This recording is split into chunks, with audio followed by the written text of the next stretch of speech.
Kung wala ka rito sa tabi ko, I don't need your guidance. Hindi na ako uuwi dyan. Mamumuhay ako ng naaayon sa gusto ko at sa paraan na alam ko, okay? Evangelina, please naman. Dahil kapag nalaman ko na may pagtingin ka sa kanya, abay ako mismo ang lalapa sa kanya. Naintindihan mo ba ka? Oo naman, mahal. Naiintindihan kita. Wala kang pakialam kung nakikialam ako. Hindi ko hayaan na manalo kayo sa binabalak nyo. At kahit ikamatay ko to ngayon, sinusumpa kong mamamatay na rin ang lahi ninyo.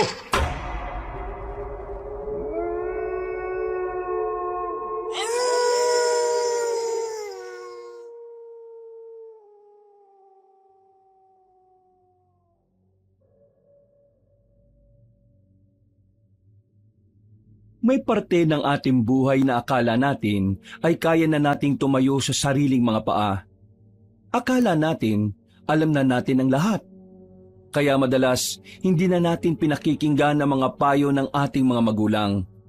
At ang pagsuway sa kanilang mga paalala, yung pala ang magdadala sa atin sa kapahamakan. Pinagpalang araw po sa inyo, kabanong. Ganon din naman sa mga kabangers at mga kayanggaw natin na nakikinig. Ang kwentong ibabahagi ko ngayon ay tungkol sa isang pangyayari sa buhay ko na talaga namang umukit sa aking pagkatao. Isang karanasan na nagbigay sa akin ng matinding aral. Dito ko napagtanto na hindi porke kaya na nating mag-isip kung ano ang tama at mali, ay tama na rin ang lahat ng desisyon natin sa buhay. At dahil sinuway ko ang aking ama, nalagay sa panganib ang buhay ko. Muntikan na akong makulong sa kamay ng tinatawag nilang aswang. Kilalanin niyo na lang ako sa pangalang Eva. Kabanong, mga kabangers at mga kayanggaw. Ito ang aking kwento.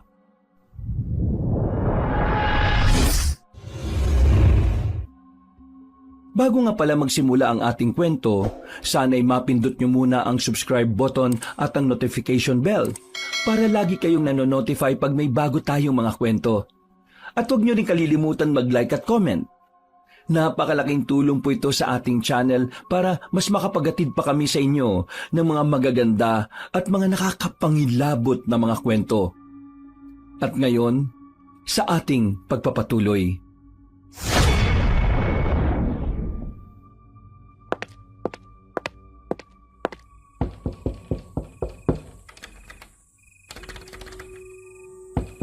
Eva, open the door! Talk to me! Sir, tingin ko po mas maganda kung hahayaan na muna natin siyang mapag-isa. Hindi pwede, Anton. Namimiyasa ng babaeng to Palagi naman pinagbibigay sa gusto niya. Pero sumusobra na Anong oras na Ngayon lang uuwi? Ano bang problema mo, Eva? Lahat naman binibigay ko sa iyo Ano bang minamaktol mo? Stop acting like a child! You're a woman now! Hindi ka na bata na kailangan ka pang laging kausapin tungkol sa mga bagay na dapat ginagawa mo't hindi. Okay na ba? What? Tapos ka na ba? Kasi gusto ko na magpahinga Nakainom ka na naman, no? What do you think? Maayos ka nga ng pakikipag-usap mo sa akin. Hindi kita tinuruan maging bastos. Hindi mo nga ako tinuruan maging bastos. Pero hindi mo rin naman ako tinuruan na piliin ang gusto ko kaysa sa gusto ng ibang tao. Anong sinasabi mo? Hindi mo pa rin ba alam hanggang ngayon? Pinili ko ang gusto mo kaysa sa gusto ko. Ang pangarap mo na hindi ko pangarap. Di ba? Ikaw lang naman ang may gusto na maging doktor ako. Tingnan mo, wala akong kwenta ngayon kasi hindi ko naman gustong inaral ko Tapos nagtataka ka? Bakit hindi na ako napasok? Malamang, anong alam ko ron? Graduating na ako pero wala naman ako masyadong natutunan. Pasok sa kabilang tenga, labas sa kabila lahat ng mga pinag-aralan namin. Hindi ko nga alam kung bakit pumapasa pa ako Pa, ayoko magdoktor. And you know it, sa simula pa lang.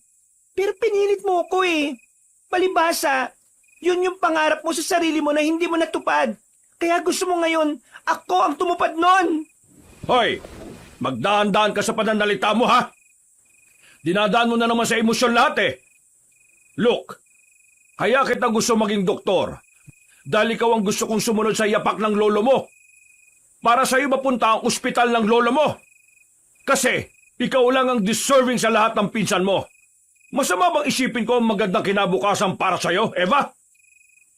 Pero, hindi porke kinabukasan ko ang iniisip mo yun ang kinabukasan na gusto kong puntahan. Meron akong gustong mangyari sa buhay ko pa. Hindi ko kasalanan kung hindi panggagamot ang gusto ko. Ano? Anong gusto mo? Magpinta-pinta? Gusto mo magaya sa mama mo na yun lang ang ginawa sa buhay? Iniwan ang magandang trabaho sa ibang bansa, umuwi sa Pilipinas para magpinta-pinta? Tapos ano nangyari? Wala! Wala rin nangyari sa buhay niya. Wala rin namang napala kasi hindi rin naman nakilala ang mga gawa niya. Nasaan ang pinta niya? Nasa bodega. Nasaan ang mama mo? Wala! Nag-asawa ng iba! Nagkasawa ng iba si mama kasi yung lalaking nakilala niya ay malayong malayo sa'yo. Yung lalaking yon, kayang suportahan si mama sa pangarap niya. Habang ikaw, hindi.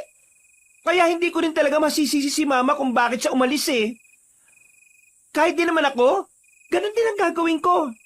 Itong talent ko sa pagpipinta. Kay mama ko to naman At ayaw kong masayang yon. Buti pa nga si mama Kahit na alam niyang pareho kami ng interes sa buhay, hindi niya ako pinilit na maging kagaya niya. Hinayaan niya akong piliin ang gusto ko. Samantalang ikaw, gusto mo akong maging kagaya mo. Maging kagaya ng ibang tao na hindi ko naman gusto maging. Kahit tanongin pa natin si Anton kahit kailan, hindi magiging tama na ipilit mo ang gusto mo para sa iba. Hindi ba, Anton? Ha? Tama naman. Opo, tama naman po ang sinabi niya. Tama! Ibig sabihin mali ang gusto ko na maging mabuti ang kinabukasan niya. Hindi naman sa ayaw ko sa talent niya. That's gift from God. What I'm trying to say, maging praktikal. Sa bansang ito, hindi masyadong nabibigyan pansin ng mga artist. Kaya kung yan ang pipiliin mo, hindi ka niyan mabubuhay. Now tell me, Anton, mali ba ako? Kasi po sir, may punto naman po kayo, pero Anton, kung ikaw ang nasa kalagayan ni Papa, gagawin mo rin ba ang gusto niya para lang magkaroon ng magandang kinabukasan ng anak mo? Teka, bakit parang nasali ako rito? Sumagot ka! Sir, nakatayo lang po ako dito. Bakit po? Sagutin mo ang tanong ko, Anton! Kung ako ang nasa kalagayan ni Mr. Ramil, hindi ko pipilitin ng anak ko maging doktor kung hindi yun ang gusto niya. Kung inaalala ko lang naman ang kinabukasan niya, hindi ko pakikialaman ang landas na gusto niya. Kasi, kaya nga ako nagpakayaman Kasi gusto ko, wala nang iintindihin yung anak ko para sa kinabukasan niya. Kaya ako naging mayaman para maging maayos ang future niya. Kaya palagay ko, hindi convincing na dahil sa future kaya pinipilit nating maging ibang tao ang isang tao. Lalo na kung kayang-kaya naman na nating isecure ang kinabukasan ng anak natin habang malaya sila sa gusto nila. So, sinasabi mo nga na mali ako? Kasi sir All the time, kapag nag-o-open ako ng problema sa'yo, palagi kang sumasang-ayon sa akin. Tapos ngayon, biglang ganito ang sasabihin mo? Sir, sang-ayon ako sa gusto niyong maging maayos ang kalagayan ni Ma'am Eva. Pero wala po kaming sinabing sang-ayon ako sa pagpilit niyo sa kanya. Ha! Ang lakas ng loob mo magsalita sa akin ng ganyan? Sir naman, nananahimik kasi ako sa gilid Tinatanong niyo po ako Kita mo na, pati si Anton sang-ayon sa akin. Kasi alam ni Anton na hindi yun tama. Kaya pa, huwag niyo na akong pilitin na gawin ang mga gusto ninyo. Sa ayaw at sa gusto mo, magiging doktor ka. Ipapasikaso ko na ang mga papeles mo. Sa Amerika na magtutuloy ng pag-aaral mo. Ano? Sa Amerika na magtutuloy ng pag-aaral mo. Pumayag ka man o hindi, wala ka na magagawa. Punong-puno na ako sa iyo Alam mo, Eva, lahat na binigay ko. Ilang konsiderasyon na rin ang ginawa ko para sa iyo. Pero sinagad mo ang pasensya ko Palagi mo akong sinusuway. Palagi mo akong binabastos. Kaya kahit umiyak ka pa ng dugo ngayon, ako ang masusunod dahil ako ang nakakalam kung ano ang mas makabubuti para sa iyo. Pa? Mag-aaral ka sa Amerika. End of discussion.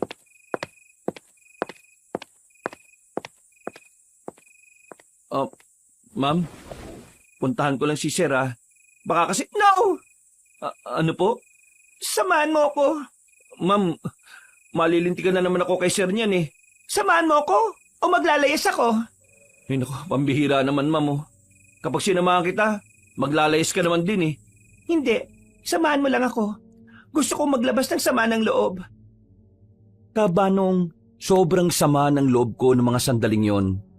Hindi ko alam pero pakiramdam ko, tuluyan nang nawala ang pakiramdam ng tatay ko sa mga bagay na gusto ko. Talagang ang gusto na lang niya ang dapat mangyari. Masama ang loob ko. Dahil mula nung bata ako, palagi na lang medical staff ang pinapabasa sa akin. Hindi ako nakapagpinta ng matagal dahil palaging may oras. Hindi ko gusto ang pagpipinta dahil yun ang talent ng mama ko. Gusto ko ang pagpipinta dahil nakakatulong yun sa akin. Mas nailalabas ko kasi ang lahat ng naiisip ko kapag ginagawa ko yon. Nagpatid ako kay Anton sa madalas kong puntahan sa tuwing masama ang loob ko. Daladala ko ang isang bote ng alak habang nakatanaw sa city lights. Nasa tulay kami noon. Parang nakikisama pa ang pagkakataon dahil walang gaanong dumadaan na ibang sasakyan. Nang matapos na rin akong sumigaw, tumigil na ako at lumaklak ulit ng alak. Ma'am Eva, bawal yatang mag-inom dito. Baka mahuli ka. Wala akong pakialam. Mas maganda nga na nasa loob ako ng kulungan para hindi na ako makontrol ni Papa. Ma'am, malilintikan ako kay Sir Ramil eh. Kapag nalaman niyang sinamahan kita dito, baka mawalan ako ng trabaho. Hindi niya malalaman kung walang magsasabi. Ma'am naman. Anton, 4 na taon ka na sa amin. Teenager ka pa lang. Driver ka na ni Papa. Ilang taon ka noon? 19, di ba? Nung unang dumating ka sa bahay, banas na banas ako sa iyo noon eh. Kasi kada galaw ko, sinusumbong mo ako sa kanya. Pero ngayon, nagtataka lang ako. Bakit parang lagi mo na akong tinutulungan? Parang dati, spy ka ni Papa eh. Eh kasi naman ma'am, nakaka-relate ako sa inyo. Bakit? Kinokontrol ka rin ba ng Papa mo? Hindi naman sa ganun. Nagagawa ko naman lahat ng gusto ko pero hindi ko lang alam kung matatanggap niya kapag nalaman niyang... Kapag nalaman niyang personal driver ka ng isang negosyante, eh ano naman? Kung mayayaman ang kapatid mo, eh di wow, sila na di ba? Pero ikaw, wala kang dapat na ikatakot. Kung di ka nila matanggap sa ganitong trabaho, problema na ng Papa mo yun. Kung sa bagay... Anton, tawagin mo na nga lang akong Eva. Magkasing edad lang naman tayo eh. Ha? Sigurado ka? Oo, mas maganda pakinggan eh. At saka, kaibigan ng turing ko sa'yo, hindi trabahador. Sige. Eva na lang. May alam ka bang pwedeng puntahan? Bakit? Tatakasan mo si Papa mo? Oo, ayoko sa Amerika. Mamamatay ako sa lungkot doon. Kaya tulungan mo ako makapag-book. Hanapan mo ako ng lugar na mapupuntahan. Nako, mayayari na talaga ako niyan, ma'am eh. Baka mamaya matanggal na talaga ako sa trabaho. Papayaran naman kita ng malaki eh. Tulungan mo lang ako makatakas. Eva, hindi kita matutulungan dyan. Kapag ginawa ko yan, para na rin kitang tinulungang kalimutan ng tatay mo. Ayoko mas lalo kayo magkagalit. Pero ayos lang sa'yo na dalhin ako sa Amerika, kahit alam mong hindi magiging maganda ang buhay ko ron. Napakamot si Anton.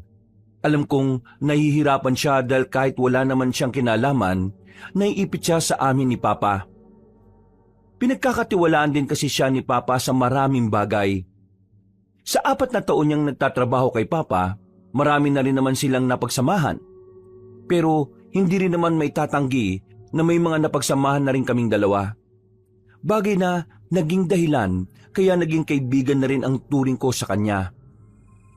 O sige na, basta ipangako mo sa akin na kapag nalaman to ni Sir Ramil, sabihin mo binlockmail mo lang ako ha, pinilit mo ako, kaya ako pumayag na tulungan ka. Sige. So, meron kang alam? Oo, pero wala rito sa Luzon, sa Capiz. Doon sa lugar ng mama ko. May pinapaupahang bahay doon eh. Sa pagkakaalam ko, bakante yun ngayon. Pwede kang tumira doon pansamantala. Ang kaso, Kaso ano? nag-aalangan naman akong patirahin ka ron. Bakit naman? Hindi ba sabi mo, bahay naman ng mama mo yun? Sino bang caretaker doon? Mga kamag-anakan namin, Ayun naman pala eh. Anong problema? mag-isa ka lang kasi. Eh ano naman? Eva, kasi ano eh, Ano ba? maniniwala ka ba kapag sinabi ko? Ano nga eh? Diyos ko naman oh. Sabihin mo na kaya. Nakakairita ka eh. Natatakot akong patirahin ka doon kasi nung nakaraang buwan, sabi ng mga kamag-anak ko, kaya umalis yung nakatirang pamilya doon sa bahay kasi sa area namin, may mga aswang daw na umatake. Pinatay raw yung matandang albularyo. Pinasok yung bahay.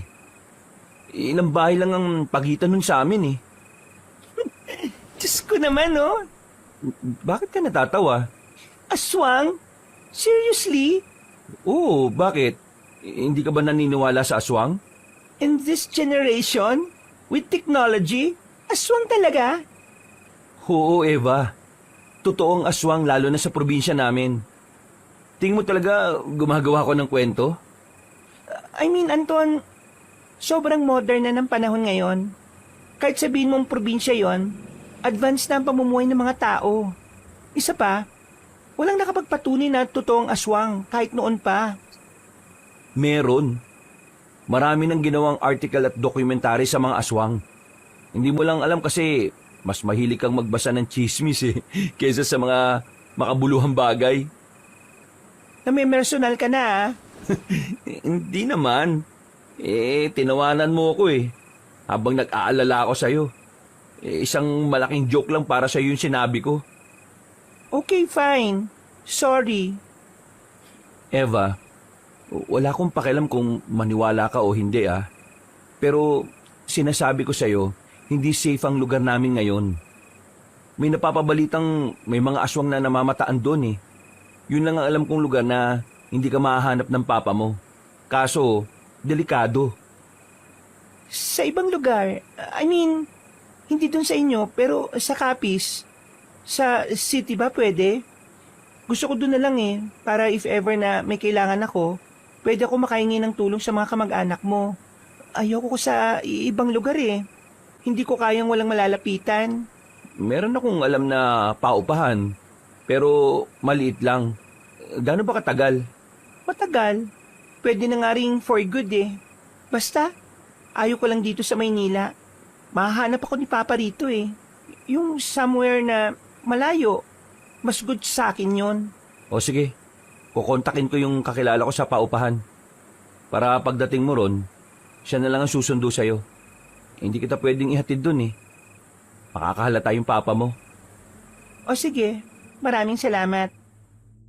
Kahit na papaano ka, Banong, ay magaan ang pakiramdam ko dahil alam kong meron akong kakampi. Matapos ang usapan namin doon, umuwi na rin kaming dalawa. Buti na lang wala si Papa sa bahay kaya hindi niya nalamang umalis ako. Naiga agad ako sa kama. Biglang pumasok na naman ang sinabi ni Anton tungkol sa mga di umano aswang sa area nila. Naging curious ako sa itsura ng aswang, kaya dinampot ko kagad ang cellphone ko. Tiningnan ko sa internet ang aswang. Doon ay nalaman ko na nakakakilabot pala ang anyo nito. Pero hindi naman ako natatakot kasi unang-una, hindi naman ako naniniwala sa aswang. Sinakyan ko na lang ang sinabi ni Anton para hindi siya ma-offend. Aswang-aswang. Ano kaya yun? Ikatang isip lang naman yun eh. Natulog na lang ako noon, Kabanong. Paggising ko, 12:00 na ng tanghali. Masakit pa ang ulo ko dahil sa hangover.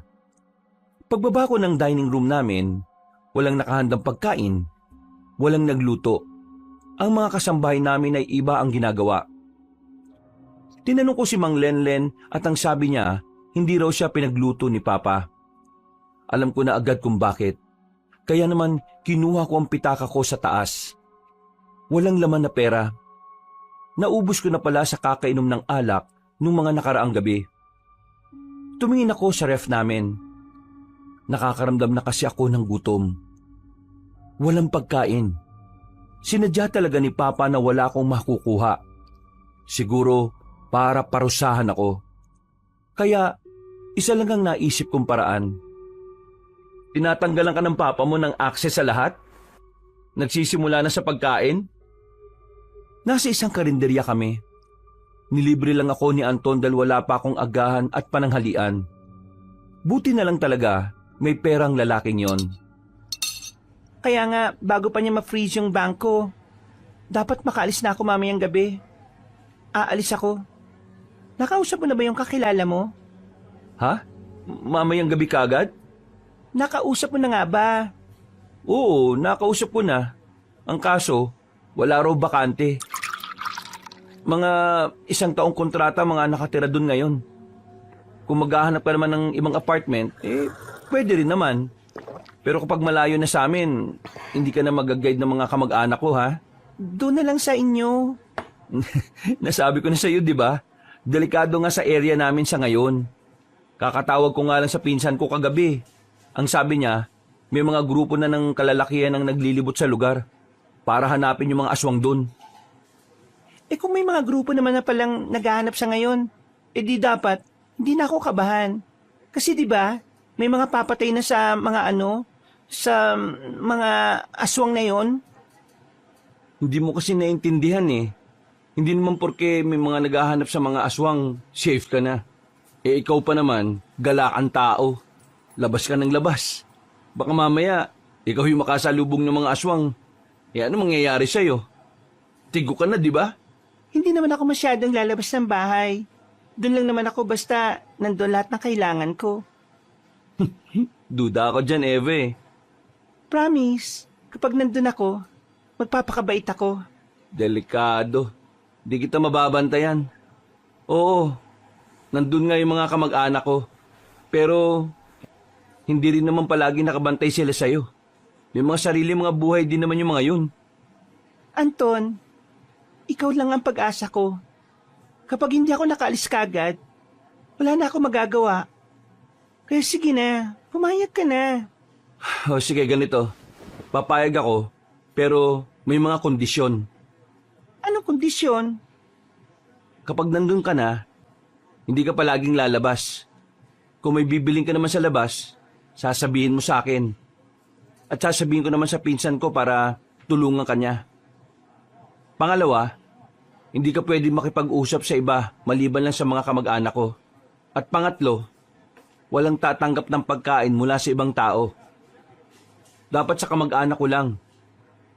Pang-apat, kapag may sinasabi sila tungkol sa mga aswang, kailangan mong makinig. Ano ba yan? Ang dami namang kondisyon. Di sana ginapos mo na lang ako. Ayaw mo ba? Di wag.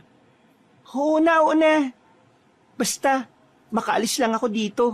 Siguraduhin mong makikinig ka sa akin, Eva. Ha? Kung hindi, baka mapahamak ka. At kapag nangyari yon, baka patayin ako ng papa mo. Sa sobrang tuwa ko sa kanya, Kabanong, niyakap ko siya ng mahigpit. Siya na lang kasi talaga ang nag-iisang tao na maaasahan ko sa ganung bagay. Wala naman kasi akong ibang nakakausap sa bahay namin. Lahat ng kasambahay, loyal sa tatay ko kaya hindi safe na sa kanila ako magsabi. Mabilis na lumipas sa mga araw. Inihanda ko na rin ang mga gamit ko. Bandang 7:00 ng gabi, dumating si Papa. Kalmado. Mukhang malamig na rin ang ulo. Habang nasa loob ako ng kwarto ko, hinihintay ko na lang ang hudyat ni Anton. Mga ilang sandali lang, kumatok na siya at nagmamadali naman akong makalabas. Dumaan ako sa likod na kung saan hindi na yon nadadaanan dahil marami ng tumubong mga damo. Paglabas ko, naghihintay na ang taxi na pinara ni Anton para sa akin. Pero nagtaka ko nang makita ko rin siya sa loob.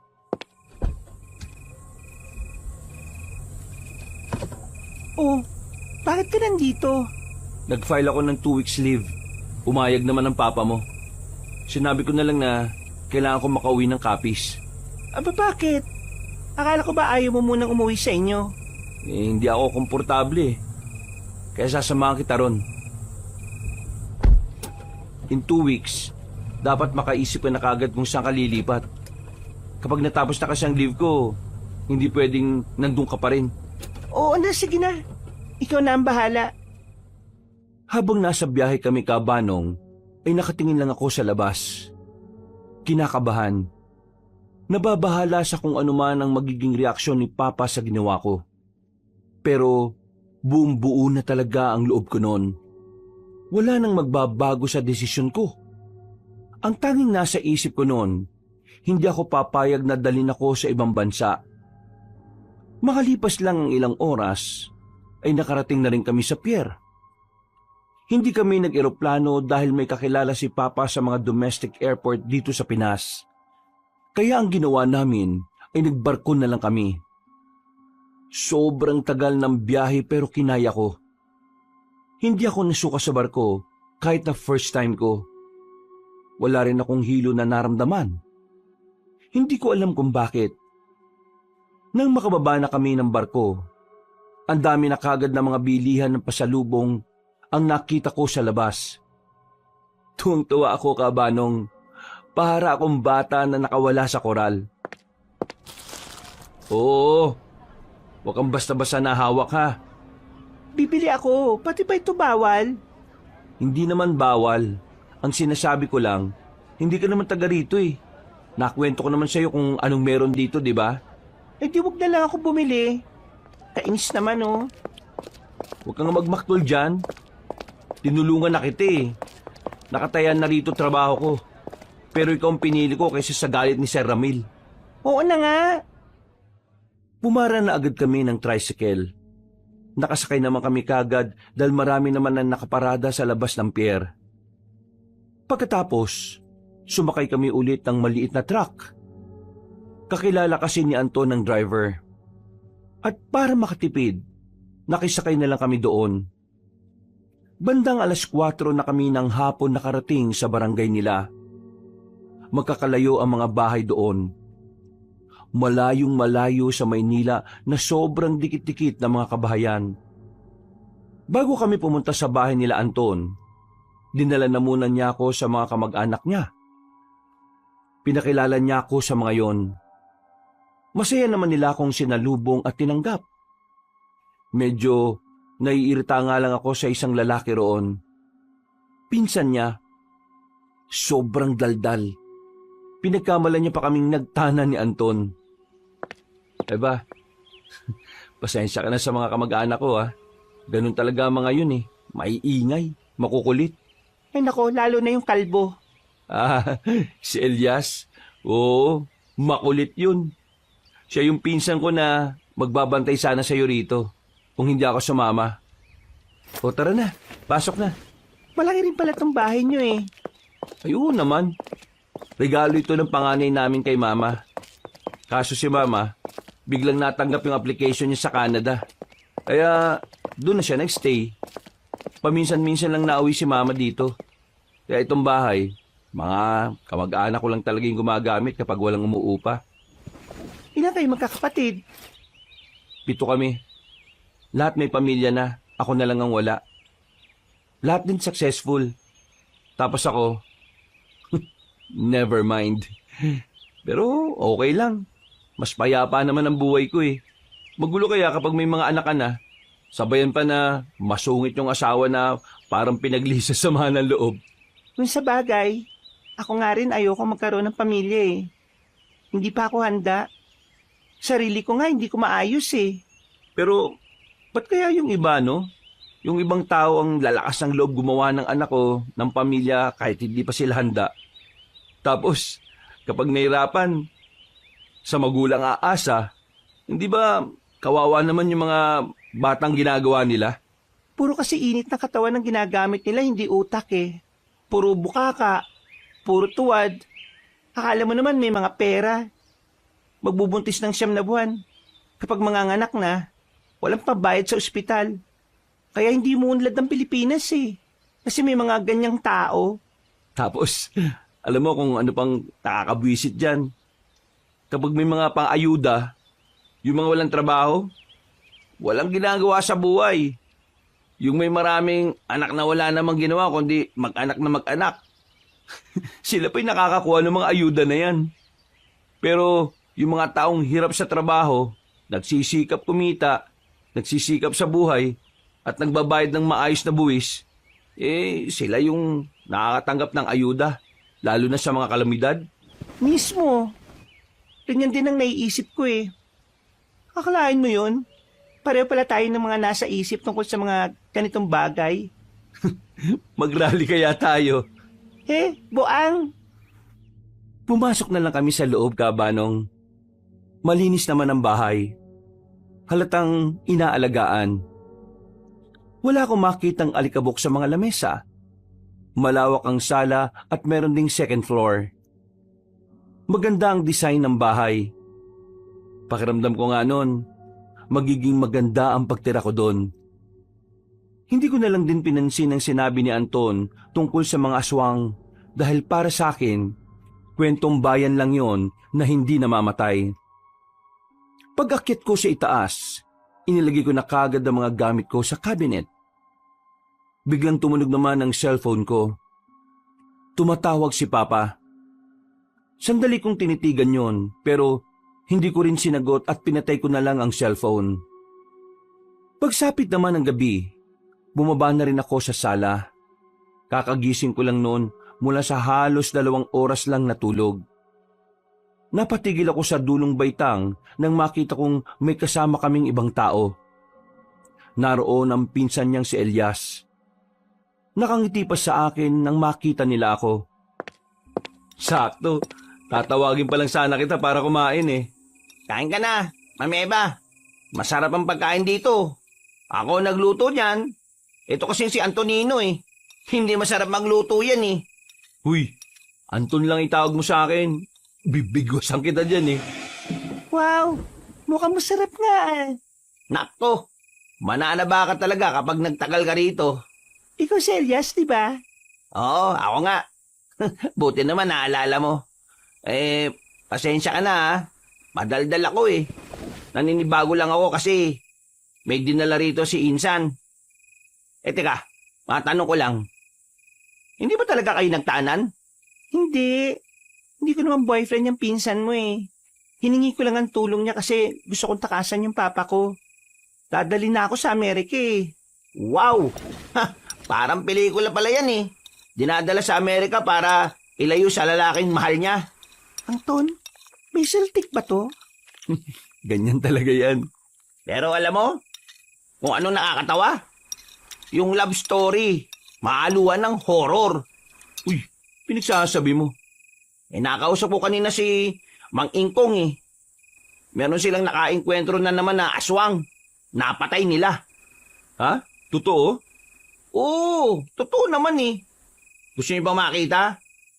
Pwede naman natin puntahan pagkatapos nitong hapunan. Ay, tayo na lang. Magpapahinga na kasi ako eh. At meron din akong aasikasuhin. O-order lang ako ng mga canvas para makapagpinta na ulit ako dito. Narinig mo. Hindi pwede. Kaya dito lang kami. Pero, ang cool nun. Nakahuli sila ng aswang pero ang problema nga lang, since napatay nila yon, matik. Gaganti yung mga aswang. Nananakot ka lang eh. Alam mo namang may ibang tao. Hindi ako nananakot ha. Siyempre dapat malaman niya na yung mga lugar na pinuntahan niya, hindi gaya ng Maynila. Ganun ka totoo na may aswang? Naniniwala ka ba sa Diyos? Oo naman no. Ganun ka totoo na may aswang? Minsan, wag na muna natin pag-usapan yung ganyan. Kararating lang niya dito eh. Hayaan mo na munang makapag-relax yung tao. Di sige. Kayong bahala. Basta Eva kapag may gusto kang itanong, sabihin mo lang sa akin. Marami akong nalalaman na pwede mo ring malaman. Hindi na ako sumagot, Kabanong. Ngumiti na lang ako ng papilit. Pero ang totoo, iritado na talaga ako sa pinag-uusapan nila. Maya-maya lang, umalis na rin si Elias. Nakakuha na rin ako ng pagkakataon para tumutok sa laptop ko. Habang naghahanap ako ng mga art materials online, napansin ko ang maliit na painting na nasa sala, nakadikit sa harapan ng pinto. Yan, binili ni Mama yan bago siya umalis. Mahal yan. Gawa raw yan ng matandang pintor dito sa Capiz. Kaso nga lang yung puminta niyan biglang nawala. Hindi na natagpuan kahit na kailan matapos mabili ang mga obra niya. Maganda makahulugan yung gawa niya. Pero, aswang yung nasa painting, di ba? Oo, aswang nga. May usap-usapan nga na dahil sa mga painting na ginawa niya, kaya siya nawala. Inaala ng karamihan mga aswang ang kumuha sa kanya. Talagang buhay na buhay yung usapin ng aswang, ha? Oo, kapag dito ka tumira, di magtatagal maniniwala ka na rin. Pero sana, wag mong makita. Kasi baka hindi mo kayanin yung takot. Mas takot pa ako mamuhay sa Amerika ng mag-isa. Kesa dyan sa sinasabi niyong aswang-aswang na yan, no? Hindi naman kita pipiliting maniwala. Ikaw na lang ang bahalang humusga rito habang nandito ka pa. Tumango na lang ako sa kanya, Kabanong. Matapos sa mga ginagawa ko, natulog na rin ako. Sa sobrang pagod, hindi na ako namahay. Agad ako nakatulog at kinabukasan, maaga rin naman akong nagising. Hindi ako sanay sa katahimikan ng paligid. Sa bahay kasi, maaga pa lang maririnig mo na agad yung mga ingay sa labas.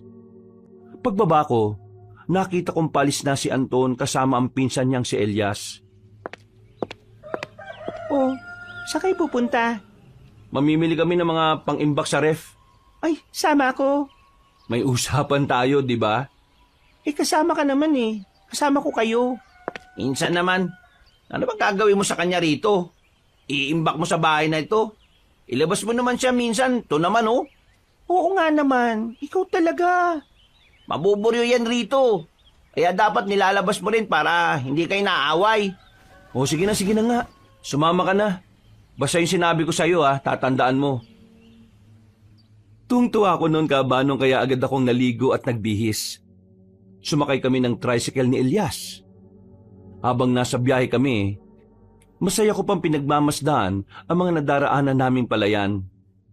Kinukuhanan ko pa ng picture ang mga yon. Makalipas lang ang halos 15 minutong biyahe, nakarating na rin kami sa tinatawag nilang market.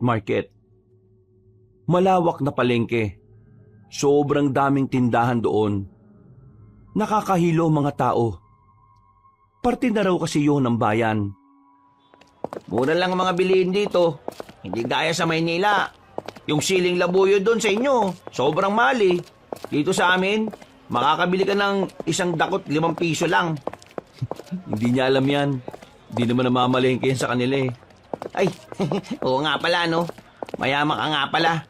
Kapag nakauwi ka na lang sa inyo, kwento mo na lang sa mga kasambahay ninyo na mas mura ang mga bilihin dito. Manahimik ka na nga. Hinugulo mo na naman Tingnan mo, iritado na naman sa'yo. Lumapit na kami sa tindahan ng mga gulay at nagsimula na rin silang bumili. Habang ako, Kabanong, nasa gilid lang. Nililibot ang tingin sa paligid. Maya-maya lang, napansin ko na lang ang isang matandang babae na nakatingin sa akin. Ngumiti ako sa kanya, pero nanatiling seryoso ang mukha niya. Akala ko nung una, meron siyang sasabihin sa akin. Sinubukan ko siyang lapitan, pero naglakad siya palayo. Sinundan ko siya pero hindi ko na siya nakita.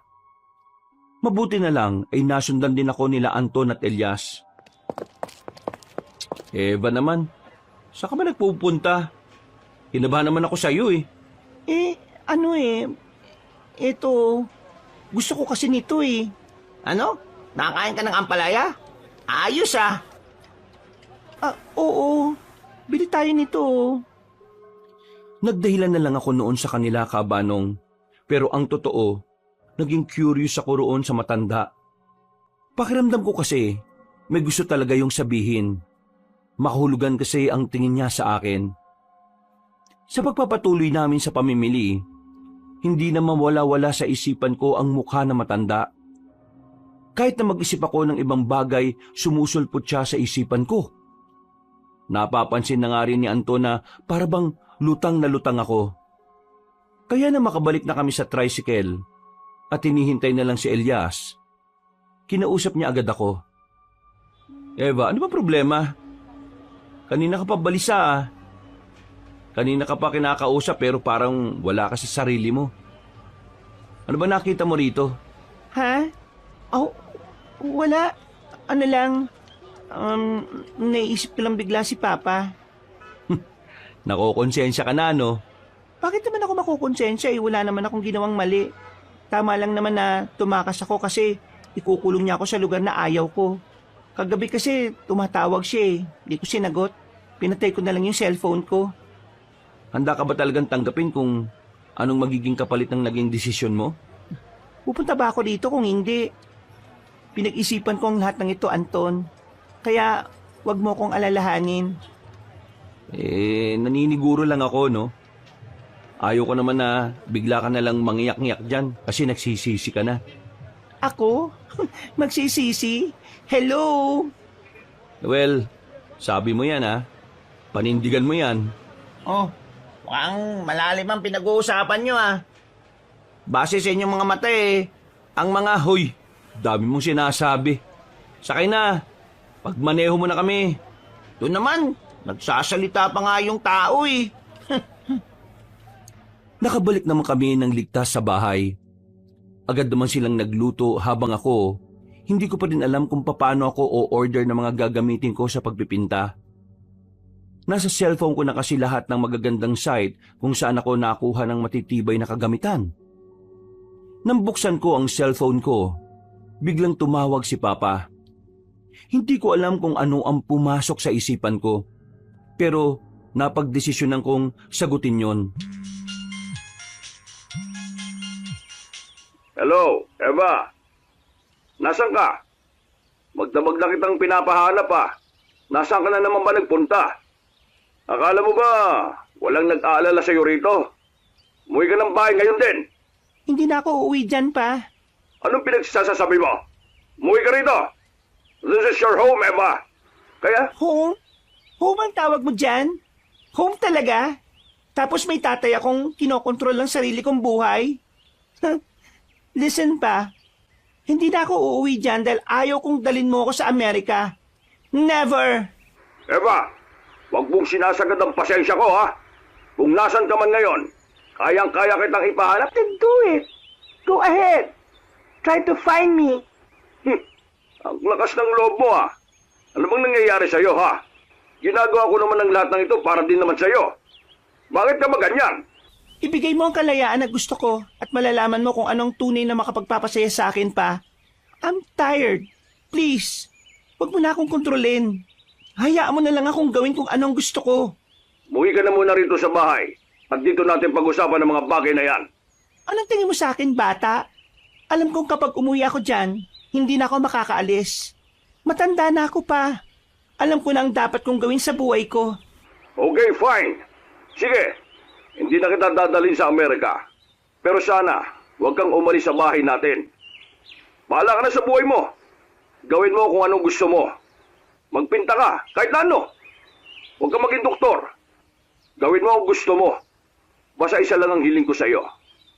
Huwag mo kong aalisan ng karapatan na maging ama sa iyo. Kasi, kahit may isip ka na, hindi lahat alam mo na. Kailangan mo pa rin ng guidance ko. So please, umuwi ka na. Kasi, hindi kita magagabayan kung wala ka rito sa tabi ko. I don't need your guidance.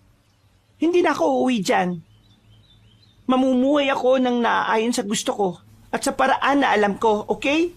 Evangelina, please naman. Hindi ko na pinahaba pa ang usapan namin, Kabanong. Pinatayan ko na siya kaagad. Kahit na pinayagan na niya ako sa gusto ko, hindi na talaga ako uuwi ng Maynila. Napagdesisyonan ko na ako na mismo ang gagabay sa sarili ko. Natatahakin ko ang buhay na meron ako nang hindi humihingi ng tulong sa kanya. Isang malalim na paghinga na lang ang nagawa ko, Kabanong. Naramdaman ko na lang din na meron ng tumutulong luha sa mga mata ko. Dahil sa wakas, narinig kong pinayagan na niya ako. Kahit na alam kong sinabi niya lang naman yun para umuwi ako. Oh, ayos ka lang? Oo, ayos lang naman ako. Nakausap lang kami ni Papa. Hoy, anong nangyari? Hinahanap niya ba ako?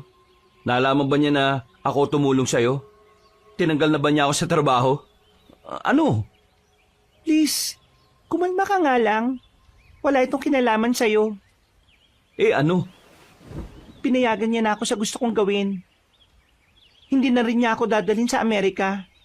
Yun naman pala eh. Anong dinadrama-drama mo dyan? Bakit ganyan ang mukha mo? Ewan ko. Siguro hindi lang ako sanay. Yun ang unang pagkakataon na pinagbigyan niya ako sa gusto ko eh. Alam mo, tingin ko na-realize ni Mr. Ramil na mas hindi niya kakayanin kung wala ka sa kanya. Kaya ayun. Ganon. Tapos, gusto niya akong dalhin sa Amerika.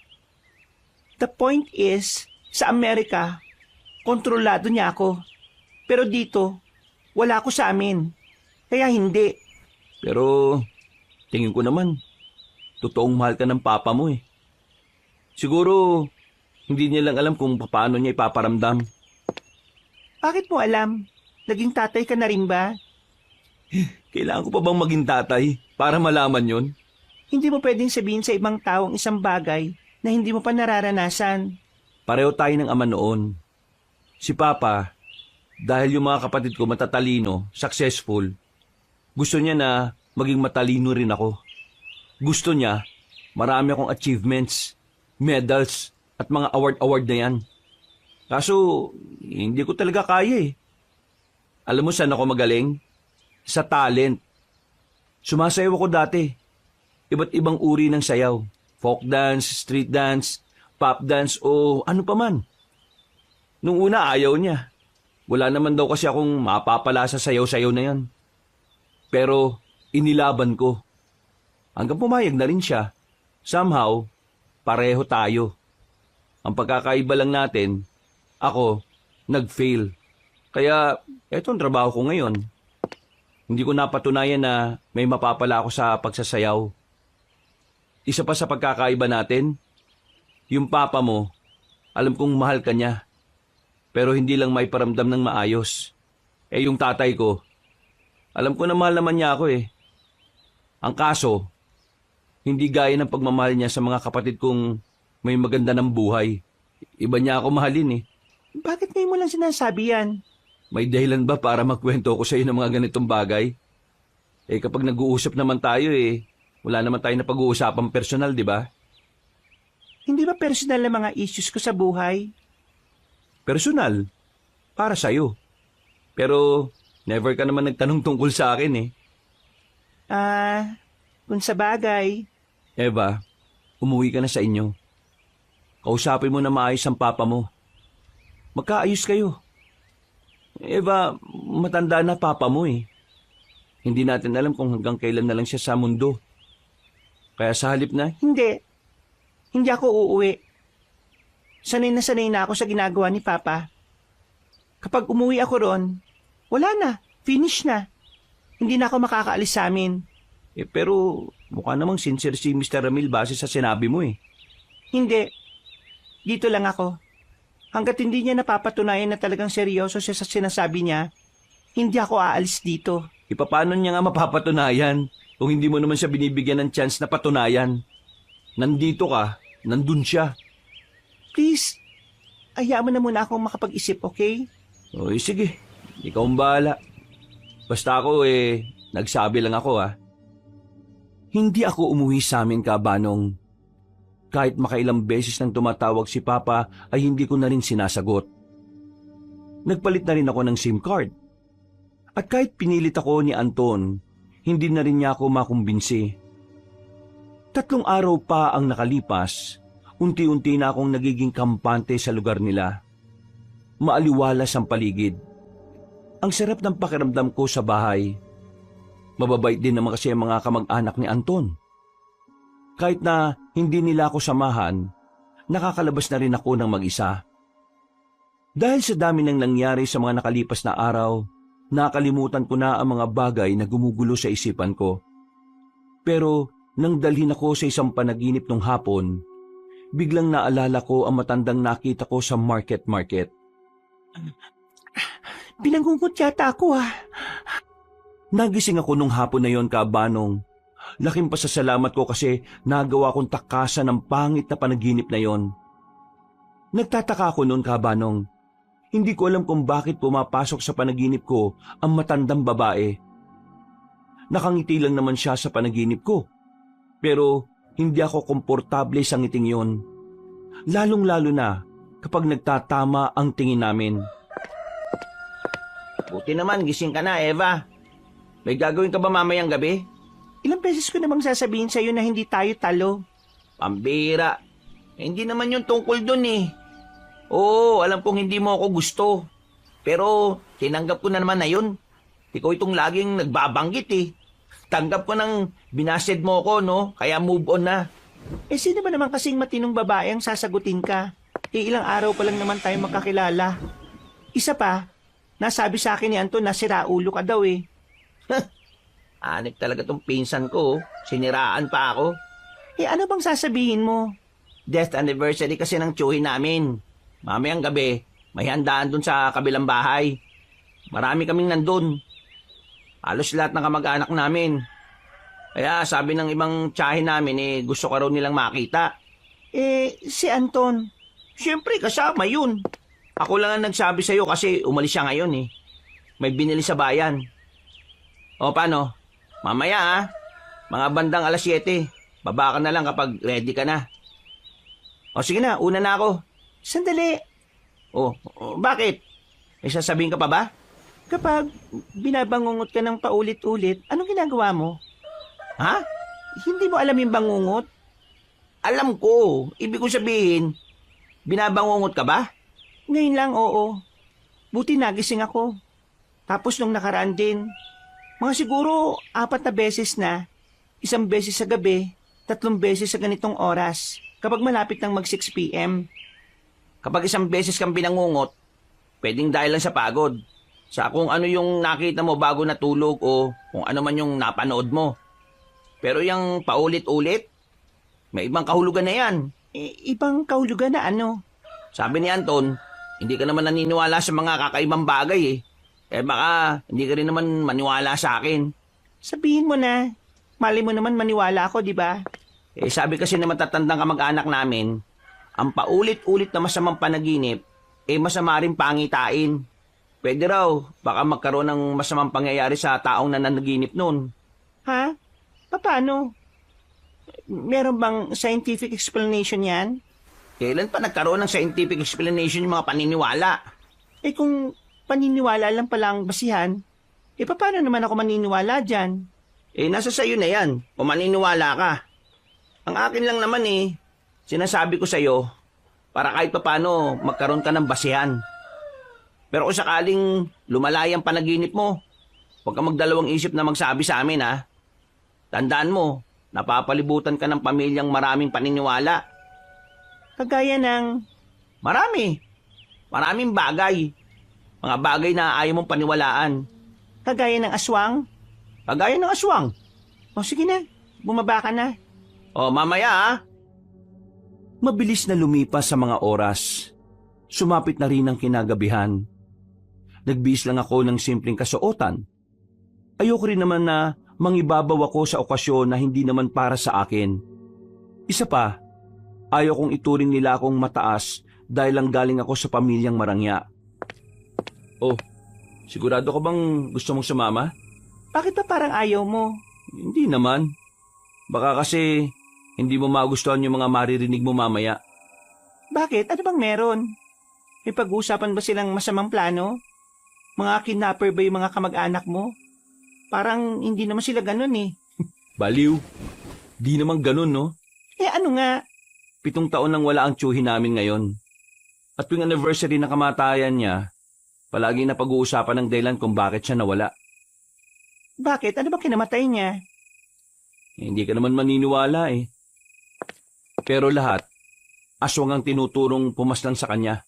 Aswang na naman? O di ba? Hindi mo agad nagustuhan? Paano pa kapag nandun ka na mamaya? Sige na, tuloy mo. Kung hindi ka interesado, huwag mo nang pilitin ng sarili mo. Sige na nga kasi, sabihin mo kung anong nangyari. Para pagpunta ko ron, meron na akong ideya sa pag-uusapan nila.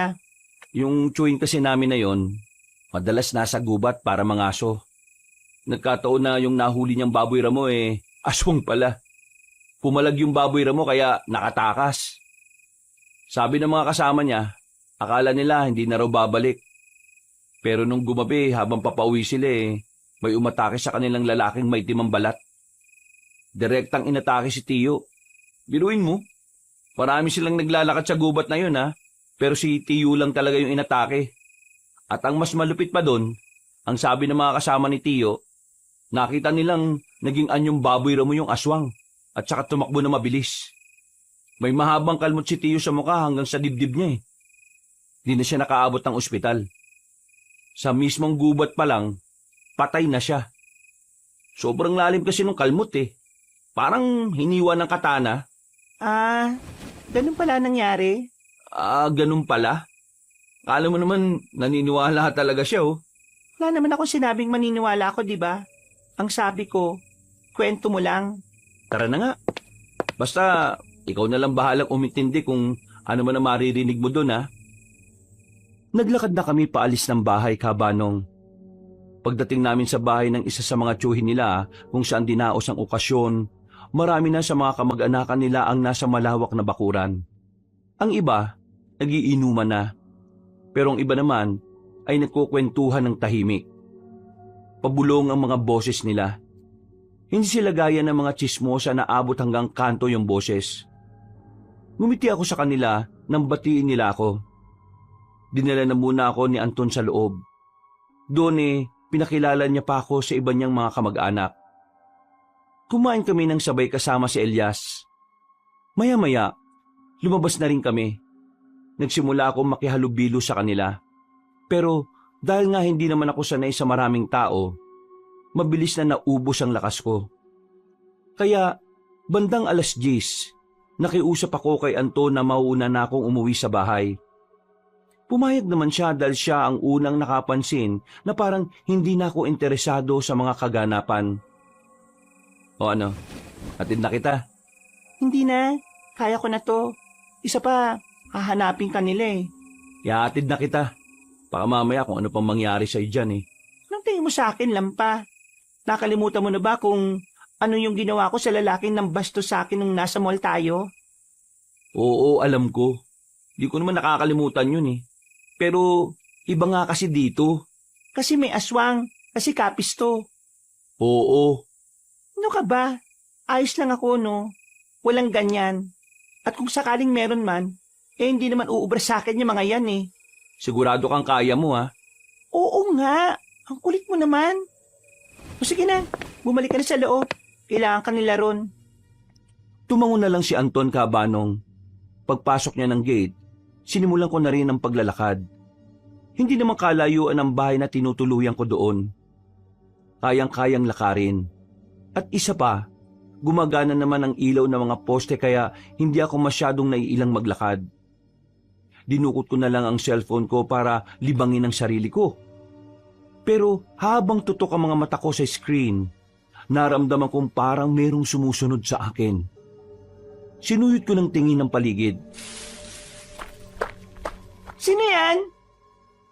Kung sino ka man huwag mo akong pagtripan. Hindi mo alam kung ano ang kaya kong gawin. Walang sumagot sa akin, Kabanong. Pero nung mga oras na yon, mas lalo ko pang narinig ang mga kaluskos sa paligid. Sinarado ko na ang mga kamao ko.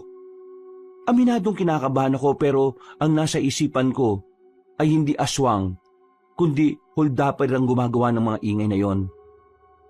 Pinagpatuloy ko ang paglalakad ko, pero nagulat ako nang biglang may nakita kong isang matandang nakatayo sa gilid ng poste. Mahaba ang buhok niya, pero hindi ko maaninag ang itsura. Sino ka? Ikaw ba yung sumusunod sa akin? Isang berhen. Ha? Ano sinasabi mo? Ikaw ay berhen. Oo nga, virgin pa ako. Ano naman ngayon? Inggit ka ba? Ikaw ang nararapat para sa kanya. Pinagsasabi mo, Manang. Trippings ka ba? Huwag niyo akong guluhin, Maglalakad na sana ako nang marinig kong parang umangil siya. Pagkaharap ko ulit, nakita kong parang lumulutang na yung buhok niya at yung mukha naman niya ay hindi na nakakatuwa. Nakakatakot na, Kabanong. Nakakakilabot. Ang una kong ginawa, tumakbo ng mabilis palayo roon. Pero hindi ko inaasahan na masusundan niya ako. Nang lumiko ako sa isang kanto, bigla siyang nasa harapan ko na. Saan ka pupunta?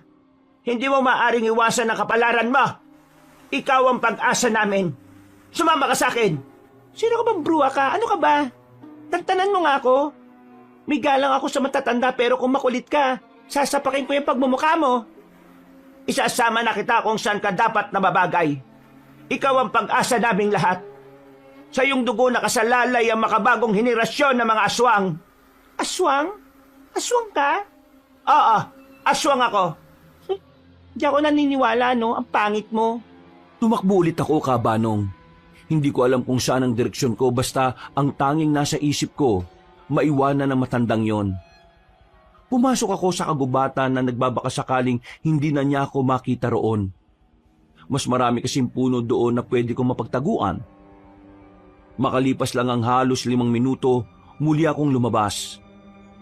Babalik na sana ako sa kalsada pero bigla na naman siyang lumitaw sa harapan ko. Nasampal ko siya ng malakas. Kaluwat kanang palad ko ang ginamit ko sa kanya.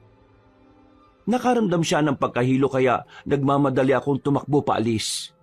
Pero sa kasamaang palad, nadulas ako at nahulog sa bangin. Hindi naman malalim ang bangin pero maraming mga kahoy na nakabara. Tumama ang likod ko roon. Tumama rin ang ulo ko na nagdulot sa akin ng matinding pagkahilo. Susubukan ko sanang makatayo pero parang sobrang bigat ng katawan ko. Bago ako nawalan ng malay, nakita ko na lang na hinihila na niya ako paakyat. Kabanong, paggising ko, nasa isang bahay na ako na hindi ako pamilyar. Sementado, pero alam kong hindi yun bahay ni Anton. At ang masakla pa ron, wala akong maalala. Tumingin ako sa gilid. Nakita kong isang matandang babae. Tahimik na naghihiwa ng gulay sa maliit nilang kusina. Napalingon siya sa akin at napangiti nang makitang gising na ako. Nasa sofa ako noon. Iha, gising ka na pala. Mabuti naman kasi nakapaganda na ako ng makakain mo. Kumusta pakiramdam mo? Masakit po ang ulo ko pero sino po ba kayo? Nasaan po ako? Anong lugar to? Halak ka. Hindi mo na ba ako naalala? Wala po akong maalala eh. Hindi ko rin alam kung saan ko nakuha itong sugat ko sa bandang noo ko. Pati na rin itong mga gasgas ko sa paa. Sino po ba kayo? Ano po bang lugar to? Diyos ka. Hindi kaya nagkaroon ka ng amnesia, Apo? Apo? Oo, Apo kita. Hindi mo ba maalala? Hindi ko po maalala eh. Diyos ko, ano ba nangyari sa'yo? Akala ko naman ay simpleng aksidente lang ang nangyari. Nabura pa lang alaala mo. Ano po ba nangyari sa akin? Nangunguha kayo ng mga mangga ng mga pinsan mo. Tapos, lalaglag ka. Sumabit ang paa mo sa mga sanga.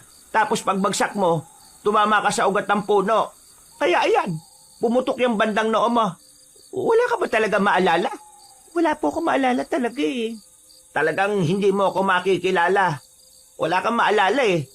Basta, ako ang lola mo. Si Lola Tonya. Gulong-gulo ang utak ko noon, Kabanong. Wala talaga akong mahalukay sa utak ko. Kahit na anong gawin ko, kahit ang pangalan ko noon, hindi ko rin alam. Sinabi lang sa akin na matanda na Emmy ang pangalan ko. Noong mga sandaling yon, unti-unti akong naniwala na siya nga ang lola ko. Na doon talaga ako nakatira. Na matagal ko nang kinagis na ng lugar na yon, pero sa kaloob-looban ko, nararamdaman kong parang may kakaiba. Para bang may mali. Para bang may mga bagay na hindi ko talaga alam at dapat ko lang talagang maalala. Pero sadyang blanco talaga ang utak ko. Huwag mo na munang pilitin na may maalala ka, Apo. Kasi baka lalong sumakit ang ulo mo. Bukas ng umaga, ipapasuri kita sa kakilala ko. Pero sa albularyo lang ha. Alam mo namang walang ospital dito sa atin. Nag-aalala ko baka mamaya kung ano na nangyari sa'yo. Sige po. Gusto mo bang lumabas? Gusto mo bang makita ang mga pinsan mo? Pati na rin si Bideng. Si Bideng? Sino po yun? Siya ang mapapangasawa mo. 6 na buwan na mula nang pumayag ka sa kanyang magpakasal, apo. Sobrang nag-aalala yun sa'yo nung tumawag siya kanina sa telepono. Ang kaso, mamayang gabi pa raw ang uwi niya Alam mo naman, may trabaho pa siya, hindi ba? Bideng? Wala talaga ako maalala. Bakit parang wala akong maramdaman na may minamahal akong lalaki rito? Paano mo naman kasi mararamdaman, apo? Wala kang ngang maalala. Ang puso natin, nakadepende yan sa mga detalye sa utak natin. Ang utak natin ang nagpapadala ng emosyon at mensahe sa puso natin. Sa oras na matanggap na ng puso natin ang sinasabi ng utak natin, doon lang siya makakaramdam ng tamang emosyon. Hayaan mo, kapag nagbalik ang alaala mo mararamdaman mo na rin kung gaano mo kamahal si Bideng. Sobrang mahal mo kaya yon.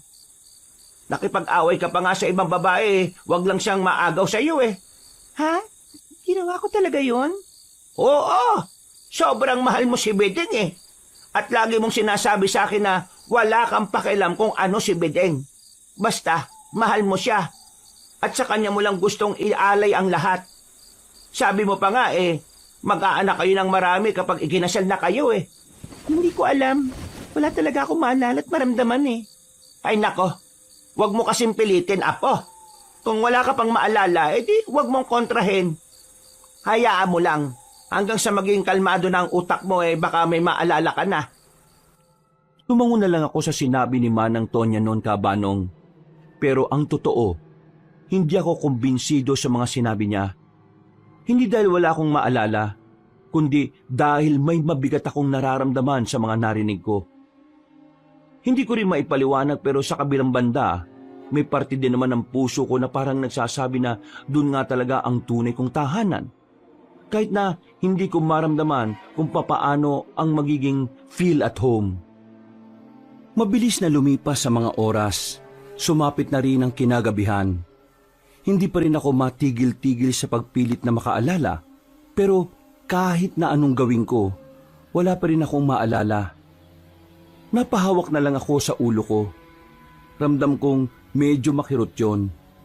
Ang sabi ng mga nakausap ko nung oras na yon, na nagpakilalang mga pinsan ko, tumama nga raw yung ulo ko sa malaking ugat ng puno. May picture po ba kayo dyan na kasama ako? Gusto ko lang po talaga malaman kung talagang lola ko po kayo Ay, pambira ka naman bata ka po. Ako pa talagang pagdududahan mo. Apo kita, anak ka ng anak kong si Marisa. Nung 7 taong ka, namatay ang mama mo dahil sa sakit sa baga at kidney. Yung papa mo naman wala na rin. Nag-ibang pamilya na. Kung gusto mo ng larawan, pasensya ka na, apo. Pero wala akong may papakita. Mula pa noon mahirap na ang buhay ko. Kaya wala akong pambili ng mga pangkuhan ng larawan. Etong bahay nga na to hindi naman to sa atin Pinapahiram lang to ng kaibigan ko, hindi ba? Yung totoong bahay natin, matagal nang nasira dahil sa malakas na bagyo. Pasensya na po kayo kung ganito ang mga naiisip ko Gusto ko lang po talaga makasigurado Naiintindihan naman kita, apo. Kahit naman siguro kung magkaka-amnesia baka ganyan din ang maisip. Pero huwag ka mag-alala. Wala akong itinatago sa iyo. Sa mga susunod na araw maaalala mo na rin ang lahat ng masasayang pinagsamahan natin. Sa ngayon pagkatiwalaan mo na muna ako. Tumango na lang ako bilang pagsang-ayon. Sabay kaming kumain nung sandaling yon. Aminadong masarap ang lutong adobo niya. Dahil wala akong maalala, pakiramdam ko yun na ang pinakamasarap na natikman ko. Hindi pa man kami kumakain, biglang may kumatok sa pintuan. Ay, sandali, nandito na.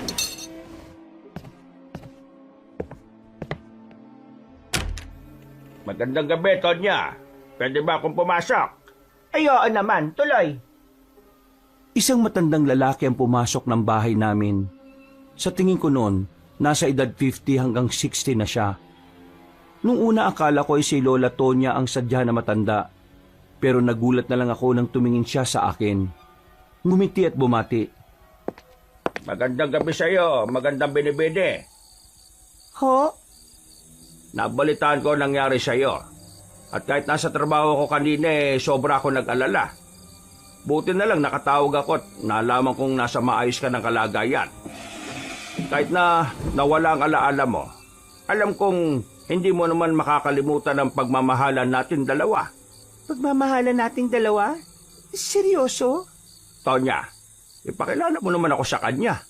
Talagang hindi niya ako naalala Pero ayos lang naman. Apo, siya si Benedicto. O mas kilala sa pangalang Beding. Siya ang sinasabi ko sa yung lalaking pakakasalan mo. Siya ang lalaking piniling makasama mo habang buhay. Ho? Teka, alam kong nawalan ako ng alaala pero joke time ba ito? Itong matandang to? Fiancé ko? Ano yung fiancé? Ebe, alam kong mahirap paniwalaan dahil hindi mo ako maalala. Pero tumingin ka sa mga mata ko. Hawakan mo kamay ko. Mararamdaman mo kung gaano kainit ang pagmamahalan na pinagsaluhan natin dalawa. Hindi ko talaga maramdaman Normal naman yan, mahal kong Emmy. Kasi wala kang maalala, kaya hindi mo rin naman mararamdaman. Ayos lang sa akin. Hindi naman kita minamadali na maalala ka agad ako. Ang mahalaga naman sa akin ay ligtas ka. Apo, mahal na mahal mo si Beding. Nung nag-alok siya ng kasal, tinanggap mo nga kaagad. At nalalapit na ang kasal ninyo. Alam kong wala ka pang maalala, pero hindi natin pwedeng ihinto ang kasal. Lahat ay nakaplano na. Nakakahiya naman sa pamilya ni Beding kung hindi mo ito itutuloy.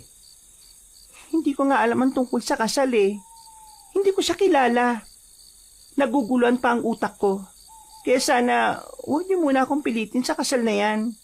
Hayaan niyo na muna ako makapag-isip-isip. Pero isang malaking kasalanan sa tradisyon natin na ihinto ang pag-iisang dibdib na pinlano na ng Panginoon. Kailan ba ang kasal? Sa susunod na buwan na. Susunod na buwan na kagad? Matagal na natin itong napag-usapan. Pero sa dami ng mga dapat ikonsidera, naurong na ng naurong. Pero ngayon, alam kong meron kang pinagdaraanan. Pero hindi ito maaaring matigil o ipagpaliban. Sumobra na ang konsiderasyon na binigay sa atin ng Panginoon. Baka mamaya isumpanan niya tayo. Apo, may isang buwan ka pa naman. Gamitin mo yon para makaalala. Hindi ka namin minamadali pero sana maalala mo na ang lahat.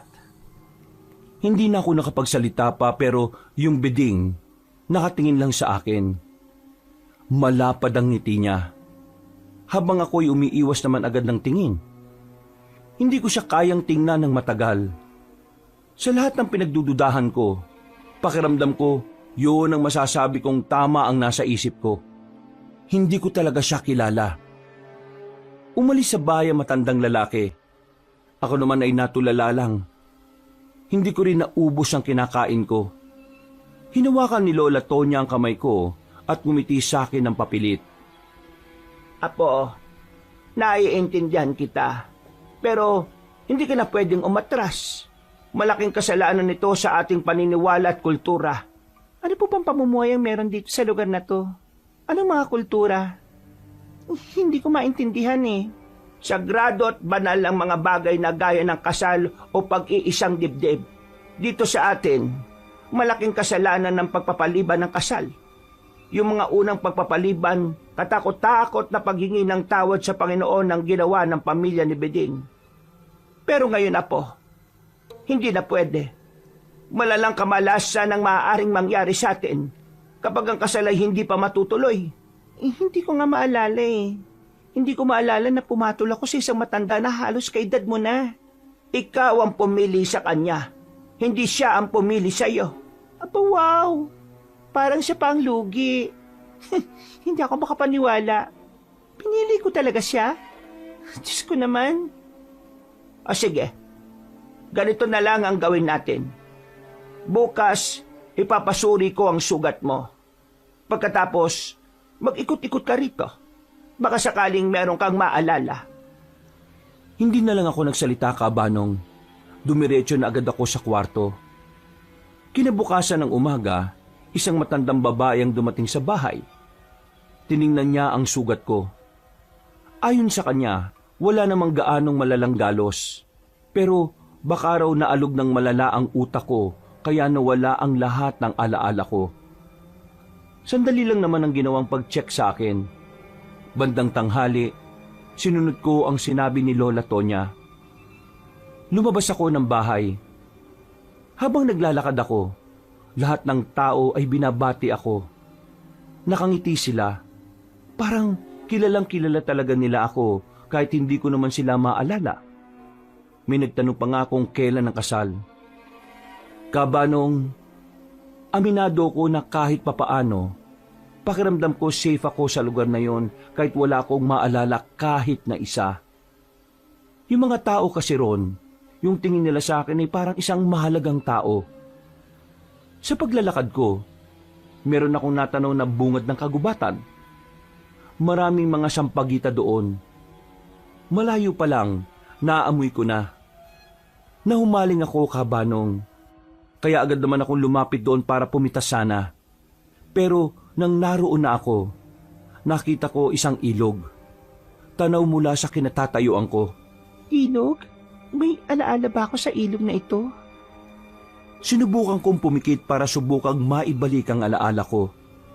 Pero bigla lang sumakit ang ulo ko. Ay nako, kainis naman. Wala talaga akong maalala. Naglakad-lakad ako ulit at hindi ko na nga namalaya na nakarating na pala ako sa gitna ng kagubatan. Napapaligiran ako ng matataas na puno. Dahil sa pagiging maaliwalas ng paligid, hindi ko na napansin na sobrang napalayo na pala ako sa lugar namin. Sino yan? Napatigil ako sa paghawi ng mga nakaharang na halaman nang maramdaman kong merong tao sa paligid. Maya-maya lang, isang lalaking mahabang buhok nang bigla na lang lumabas. May nakalagay na itak sa tagiliran niya kaya ang una kong inisip, mananaba siya ng kahoy. Sino ka? Bakit mo tinatanong?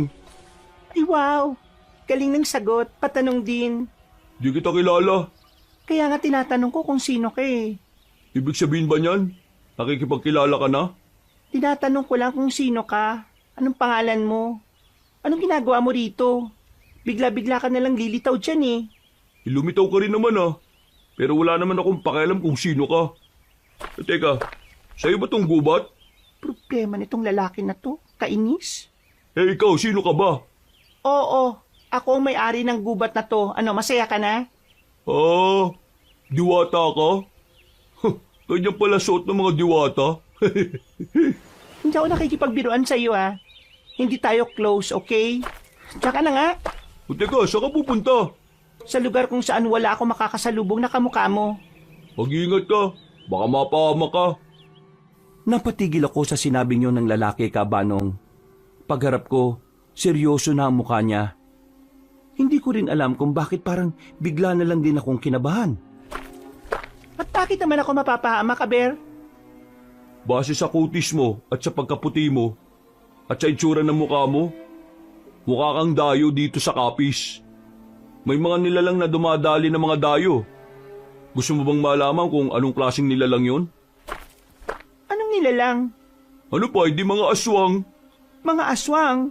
Ano yun? Mga nilalang na nilikha ng kasamaan. Mga nilalang na kumakain ng tao. Ah, akala ko naman kung ano. Huh? Di ka ba natatakot? Bakit ganyan lang ang reaksyon mo? Anong gusto mo? Umiyak ako. Marami nang namatay dahil sa kanila. Kung ayaw mong mapasama sa listahan ng mga taong nawawala at natatagpuan na lang na wala ng laman loob, eh huwag kang gumala-gala sa gubat. Hindi ako naniniwala, no? Diyan ka na nga. Naglakad na ako paalis. Hindi ko na nilingon pa ang lalaking yon. Habang naglalakad ako, parang bigla na lang sumakit ang ulo ko. Naalala ko ang sinabi ng lalaki tungkol sa mga aswang. At sa mga sandaling yon, hindi ko alam kung bakit bigla na lang kumirot ang utak ko. Pakiramdam ko noon, Kabanong, meron akong alaala sa mga aswang. Kaya naman, hindi ko maiwasang hindi kabahan. Nakaramdam ako ng pagkahilo. Napasandal ako sa dingding namin. Sakto namang dumating si Lola Tonya. Apo, ano ba nangyayari sa'yo? May naalala ka na ba? Wala po. Masakit lang yung utak ko. Eh sabi ko naman kasi sa'yo huwag mo nang pilitin masyado. Kung ayaw pa, ayos lang. Kusa mong maalala yan kapag handa na yung utak mo. Nagpahinga na lang ako ng mga oras na yon, Kabanong. At dahil doon, nagdahan-dahan na ako sa pag-iisip ng kung ano-ano. Sa paglakad ng mga araw, parang hinayaan ko na lang na ang panahon ng kusang magpaalala sa akin ng mga bagay-bagay. Sinabayan ko na lang ang agos. At inisip ko na lang din na baka nga totoong taga roon ako. Na baka si Lola Tonya talaga ang nag-iisang pamilya na meron ako. Na baka nga mahal ko si Biding kahit na parang lolo ko na siya. Lahat ng iyong Kabanong ay iniisip ko dahil halos lahat ng nakikita ko sinasabing ang tunay kong pagkatao ay kabilang sa kanilang lahat. At sa lugar na yon, lalong-lalo na sa kulturang meron doon. Nagkaroon ako ng mga kakilala, mga kaibigan, mga kakwentuhan at nakilala ko na rin ang pamilya ni Biding. Meron pala siyang asawa sa una pero namatay na raw. Wala siyang anak. Kahit na nakakaramdam pa rin ako ng pagkailang, sinubukan kong paniwalaan na talagang mahal ko nga si Biding. Mahal ko, Emi. Ilang anak ba ang gusto mong gawin natin? Gusto kong malaman. Hindi naman pwedeng ako lang ang magdesisyon sa bagay na yan. Kasi hindi naman ako ang mahihirapan sa panganganak. Anak? Hindi pa nga tayo kinakasal, anak na kaagad? Siyempre, dapat mapag-usapan na natin ang bagay na yan. Para naipaplano natin ang maayos, hindi ba? Siguro kahit isa lang. Ay bakit naman isa lang? Kapag kasi marami, makakagulo sila. Makakainggitan, mag-aaway. Tumawa si Biding sa sinabi ko. Ang Lola Tonya naman parang kinilig pa sa sinabi ko. Pero ako, pinipilit ko lang na pakisamahan at sinusubukan ko naman talagang mahalin si Biding dahil yun ang sinasabi nila. Pero kahit na anong gawin ko, wala akong maramdaman talaga, Kabanong. Ay nako, kung isa lang, paano kakalat ang lahi niyong dalawa? At ang apelyido nitong si Biding? Nako, kung babae ang anak, hindi nakakalat. Tonya, ayos lang. Ang akin lang naman gusto kong malaman. Kung hindi niya gusto ng maraming anak, ayos lang naman. Ayaw ko rin namang mahirapan siya balang araw. Maraming salamat. Emi, apo, kumusta ka na nga pala? Nitong mga nakarang araw may naalala ka na ba ngayong nakatira ka na rito sa bahay ni Biding? Wala pa rin pula Hindi ko na lang po pinilit. Paalala ko naman siguro yun ng kusa. Yan! Tama yan na po. Kasi nahihirapan ka kapag pinipilit mo pa Ngumiti na lang ako ng papilit, Kabanong. Pagkatapos ng hapunan namin, lumabas na rin at nagpaalam na rin si Lola Tonya. Naiwan kaming dalawa ni Biding sa bahay niya. Nakabukod ang kwarto ko sa kanya. Nakiusap kasi ako sa ganung setup. Naintindihan naman niya dahil na rin sa pagkawala ng alaala ko. Hindi ba talaga tayo pwedeng matulog ng magkatabi? Kahit tabi lang. Hindi ba banal at sagrado ang kasal? Kaya kabilang sa paghahanda natin sa kasal, dapat konserbatibo tayo. Hindi pa pwedeng magsama sa apat na dingding ang dalawang hindi pa nag-iisang dibdib, di ba? Ay, yan ang gusto ko sa iyo, Emi. Mahal ka. Matalino ka talaga. Di sige, punta na ako sa kwarto ko. Hahalik pa sana siya sa akin pero pumasok na ako sa kwarto at nagsara ng pinto. Napabuntong hininga na lang ako noong mga sandaling yon. Dumaan pa ang mga araw. 1 linggo na lang bago ang kasal. Kung sino-sino na lang ang nakakaharap ko at nakikilala.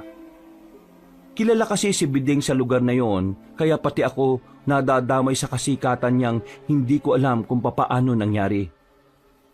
Basta ang alam ko, may trabaho siyang malaki ang sahod. Siya ang may pinakamalaking sahod sa mga taong naroroon. Sa mga nagdaang mga araw, meron akong mga napapansing kakaiba lalo na kung gabi.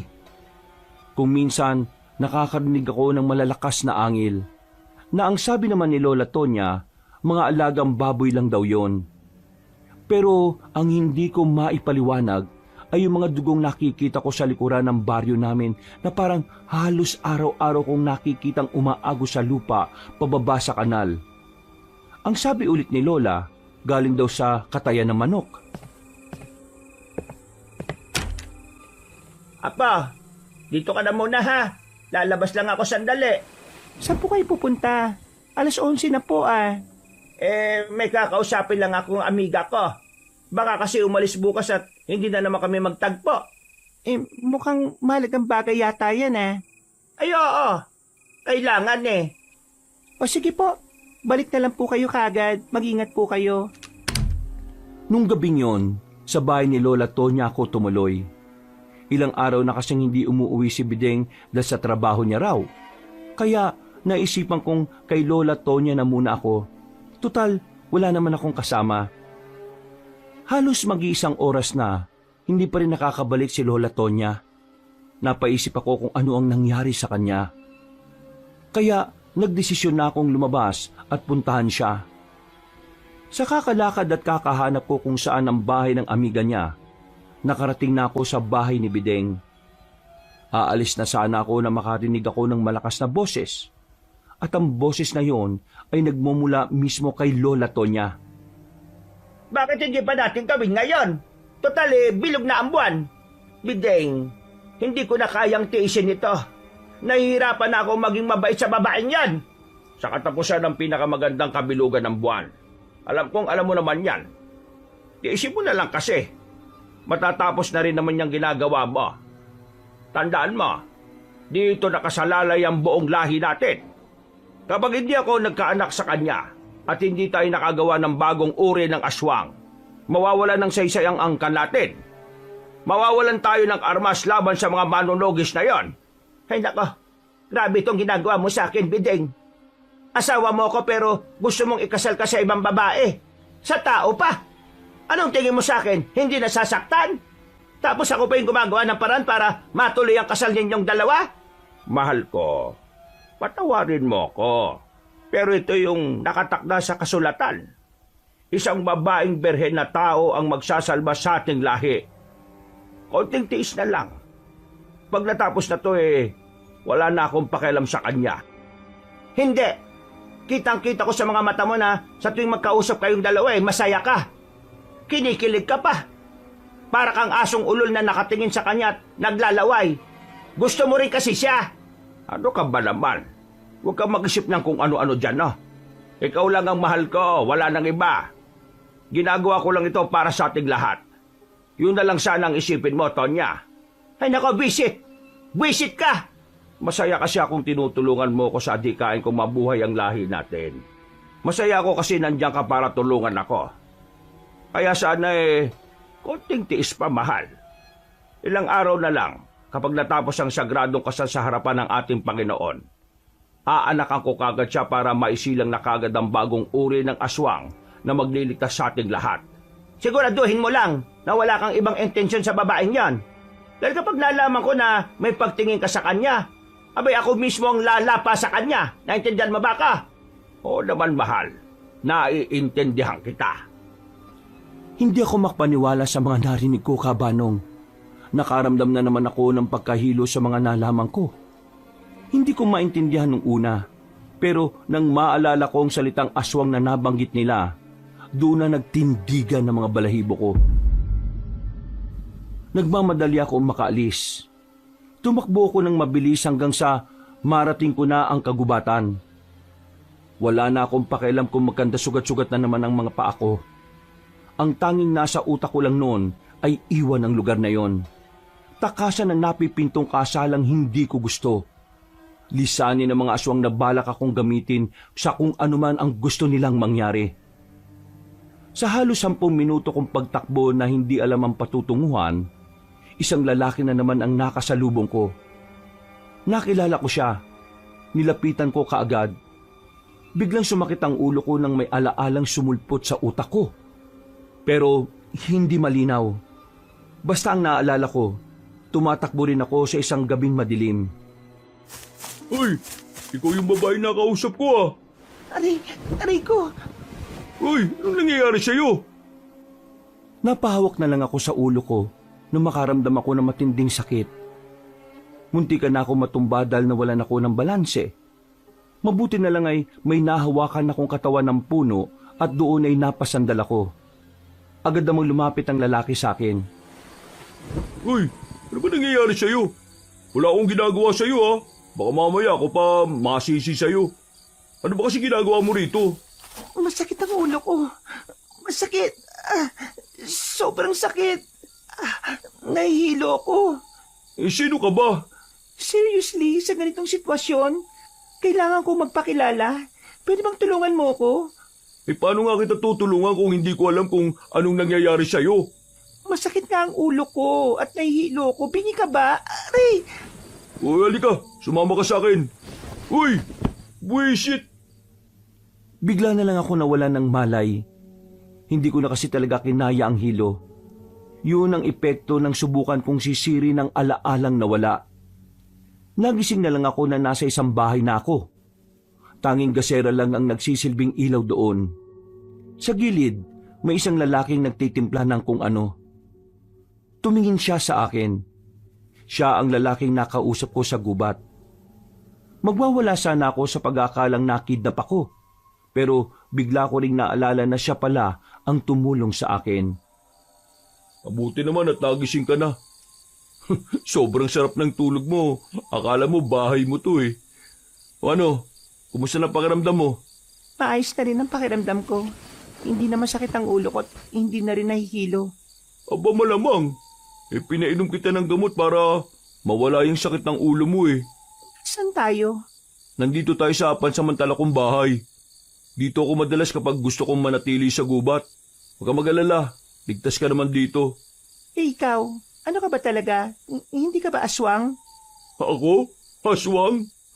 Ungas. Hindi ako aswang no. Isa akong manunugis.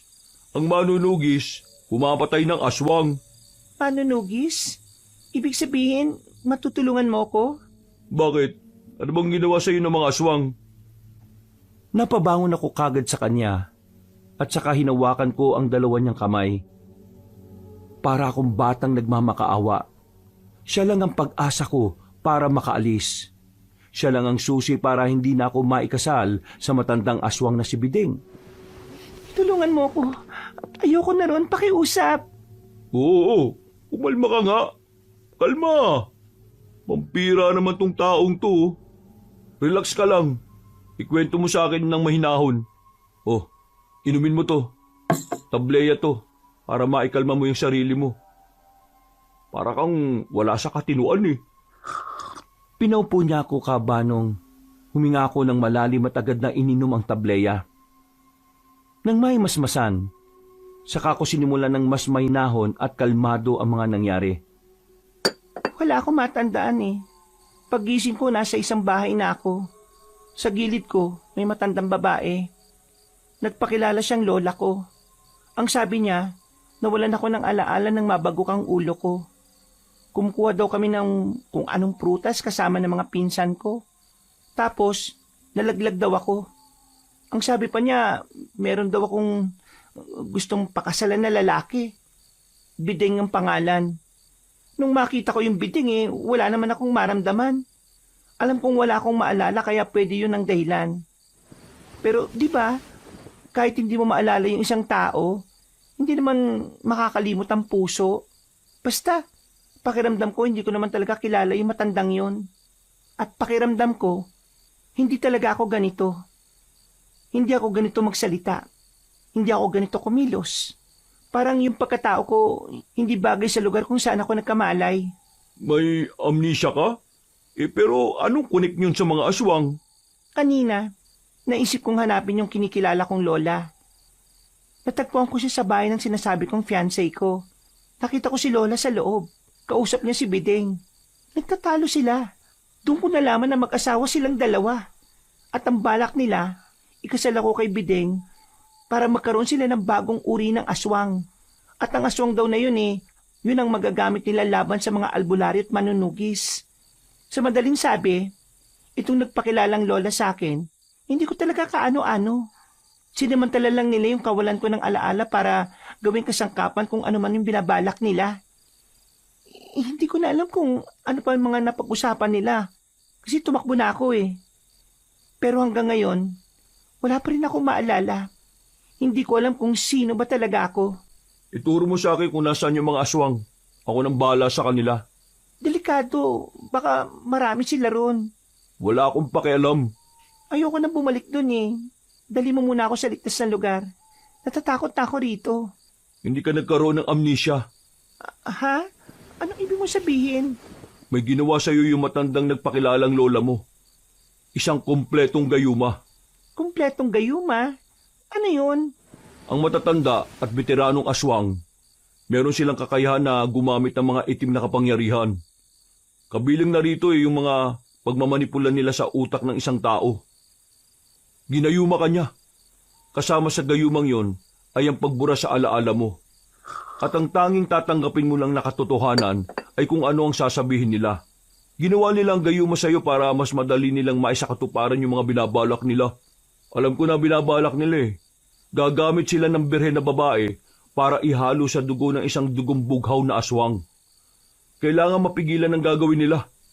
Dahil kung hindi, mahirapan na kami mga manunugis na kalabanin sila kapag nangyari yun.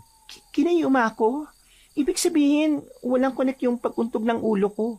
Pero paano mawawala yung gayuma sa akin? Paano ako makakabalik sa dati kung wala akong maalala? Alam ko kung paano mawawala ang gayuma sa utak mo. Pero kailangan mong bumalik doon. Ha? Babalik pa ron? Ang nanggagayumang aswang ay may malakas na konsentrasyon na kahit abala sila sa ibang bagay, nananatiling buo ang konsentrasyon nila. Isa lang ang paraan para mawasak yon. Kailangan nilang maituon ang atensyon nila sa pisikal na sakit. May ibibigay ako sa iyong karayom. Hindi yung basta karayom lang ha. Ginagamit kong karayom na yung kapag may sinasapian. Mabisa rin itong pantanggal ng gayuma. Itutusok mo sa kanya yon ng pasimple lang. Nang sa ganun mawala ang konsentrasyon na ginagawa niya sa sarili niya. Kapag nagawa mo yun, mawawala na rin ang gayuma. Pero kailangan mong magdoble ingat. Mautak ang mga veteranong aswang. Alam nila kung may gagawin ka sa kanilang masama. Magpanggap ka munang walang alam. Kumuha ka ng tamang tiyempo. Saka mo itusok ang karayom. Pwede bang abangan mo ako sa kanto? Para kapag nagawa ko na yon, kunin mo na lang ako. Baka kasi hindi na ako makalabas dun eh. Kapag nalaman nilang meron na akong naaalala. Sige. Ihatid kita, tihintayin kita sa bungad. Pero kailangan mo magawa ng maayos ang pinapagawa ko sa iyo ha. Dahil kung hindi, habang buhay ka nang naroon at baka mahirapan akong kunin ka. Ano nga palang pangalan mo? Kaloy ang pangalan ko. Ako, hindi ko alam eh, pero ang sabi nila, Emmy ang pangalan ko. Malamang, hindi mo yung totoong pangalan. O sige, ganda na lang ang itawag mo sa akin. Ayos ha. Kahit na papano ay nagkaroon ng kapanatagan ang kalooban ko dahil kay Kaloy. Sa isip-isip ko noon, talagang hulog siya ng langit. Sa dami ba naman kasi ng pwede kong makasalubong sa gubat, siya pa talaga na may interes sa pagpatay ng mga aswang. Sinunod ko ang napagkasunduan. Kahit na alam ko ng aswang yung dalawang matanda, lakas loob akong bumalik. Mabuti na lang talaga at wala pa si Lola Tonya sa bahay nang makabalik ako.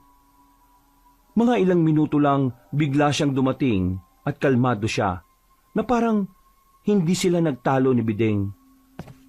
Apa, bakit hindi ka pa natutulog? Kasi inihintay kita eh. Ang tagal mo eh. Ano ka ba naman? Hindi mo naman ako kailangang hintayin eh. Maaga ka pa bukas. Kasi 'di ba, magsusukat ka ng gown mo. Kaya dapat maaga kang natutulog. Opo la, matutulog na rin po ako. Hinihintay lang po kasi kita. Hindi po kasi ako makatulog na mag-isa eh. O siya, sige na. Pumasok ka na sa loob. Hinawakan ako ni Lola Tonya sa bewang.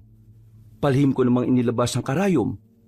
Pag-akbay ko sa kanya, doon ko na pasimpleng itinusok ang karayom. Agad kong itinapon sa gilid ang karayom nang maramdaman niya ang sakit.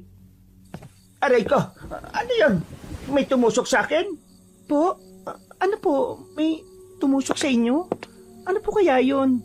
Hindi ko nga alam eh. Ang sakit. Baka po bubuyog. Bubuyog? Wala namang bubuyog dito. Baka naman... Hindi ko na naituloy ang sasabihin ko nang biglang makaramdam ako ng pagsakit ng ulo. Sa isang iglap, ang daming alaala ang biglang bumalik sa akin. Para silang mga palabas na mabilis na pinaandar sa isang DVD player. Lahat yun nakita ko. Mula nung pagkabata ko hanggang sa bago ko mapunta sa lugar na yon. Nagtindigan ng mga balahibo ko kabanong nung maalala ko kung papaano ako nakuha ng matandang si Aling Tonya. Buong buo sa alaala ko na siya ang matandang aswang na humahabol sa akin nung gabing yon. Napahawak ako sa lamesa na makaramdam ako ng kaunting hilo. Nagtataka naman si Aling Tonya sa akin. Anong problema?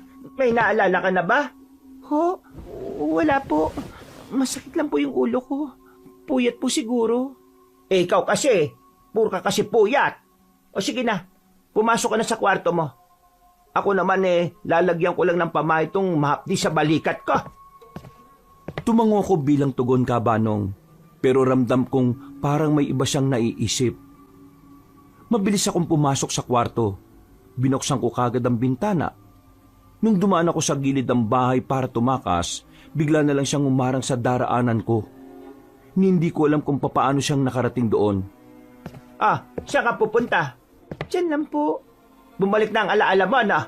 Ho? Hindi. Ano bang sinasabi niyo? Hindi makamalala ka. Hindi nga ho. Hindi ko alam kung paano mo naalis ang gayuma ko. Pero ang alam ko lang, hindi ka na makakaalis dito. Ikaw ang magiging susi para maisalba ang lahi namin kaya wala ka nang magagawa. Ayoko. Paalisin niyo ko. This is not the place na kinamulatan ko. At kayo mga narito, mga demonyo kayo. Evil! Kahit na anong sabihin mo, wala ka nang magagawa. Lalapitan na sana niya ako nang biglang dumating si Kaloy. Tinaga niya ang Aling Tonya. Nakailag ang matanda kaya daplis lang ang tinamo nito. Pero naging sapat na yon para agad kaming makatakbo. Hinawakan niya ako sa kamay at halos kaladkarinan niya ako. Abisi yun sa mga kasama nila. Bilisan mo. Kailangan natin makalis. Lahat ng narito, aswang! Paano mo nalaman? Akala ko yung dalawang matanda lang. Mamaya ka na magtanong. Bilisan mo tumakbo. Kakalat ka rin kita ng balalay. Naalarma ang mga aswang ng mga sandaling yon kabanong, pero nakalabas na rin kami ng lugar nila. Nang nasa kagubatan na kami, meron kaming nakasalubong na grupo ng mga aswang. Sa gilid ka lang. Akong bala. Kinuha na niyang itak niya sa tagiliran. Pinagtatataga niya ang mga aswang. Agad din naman niyang napatumba ang mga yon, pero nasugatan siya sa braso at balikat. Parang wala lang yun sa kanya.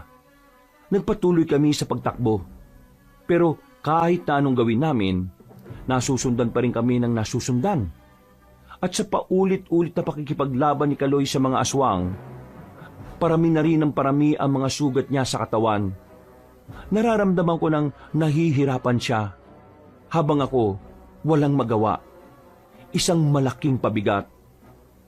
Hanggang sa mapalibutan na naman kami ng mga aswang. Nasa tuyong palayang kami ng mga oras na yon. Malapit na sana kami sa kalsada pero wala na kaming chance na makaalis pa dahil nakapalibot na sila sa amin. Anong akala niyo? Matatakasan niyo kami? Nahihibang na ba kayo? Ikaw lalaki ka. Isa ka bang manunugis at bakit ang lakas ng loob mong makialam? Wala kang pakialam kung nakikialam ako. Hindi ko hayaan na manalo kayo sa binabalak nyo. At kahit ikamatay ko to ngayon, sinusumpa kong mamamatay na rin ang lahi ninyo. Ang kapal ng mukha mong sabihin yan. Tingin mo makakapayag akong hindi maisakatuparan ng mga pangarap namin? Ito na ang tamang pagkakataon doon, iha. At ngayon, wala na kayo magagawa. May kakasala sa akin ng babaeng yan. At makakagawa na rin kami ng anak. Isang bagong uri ng aswang. Kalahating aswang na dugong berde at kalahating tao. Ang pangit ng mukha mo. Hindi ako papayag na maikasal sa'yo. Mas pipiliin ko na lang na magpakasal sa sarili ko kaysa ganyang mukha ang makasama ko habang buhay. Kadiri ka, no? Ang tanda mo na. Mas matanda ka pa yata sa tatay ko eh. Ay wala akong pakialam. Ang malaga sa akin ay ang lahi namin. Ang kasama, patayin niyo manunugis na yan at kunin ang babaeng yan para maibalik sa baryo. Dudumugin na sana nila kami nang makarinig naman kami ng malalakas na putok. Agad akong pinadapa ni Kaloy. Pagtingin namin, maraming mga armadong lalaki ang bigla na lang dumating. Yung mga aswang naman, nang isa-isay habang sinasalo ang mga bala. Tumakbo ang matandang lalaki na si Bideng at si Aling Tonya naman nakabulagta na. Maraming nasalong bala. Halos man lambot ako sa tuwa nang makita kong naroon din si Papa. Kasama niya ang mga kamag-anak ni Anton. Natagpo nila ako dahil sa cellphone kong itinatago ni Aling Tonya.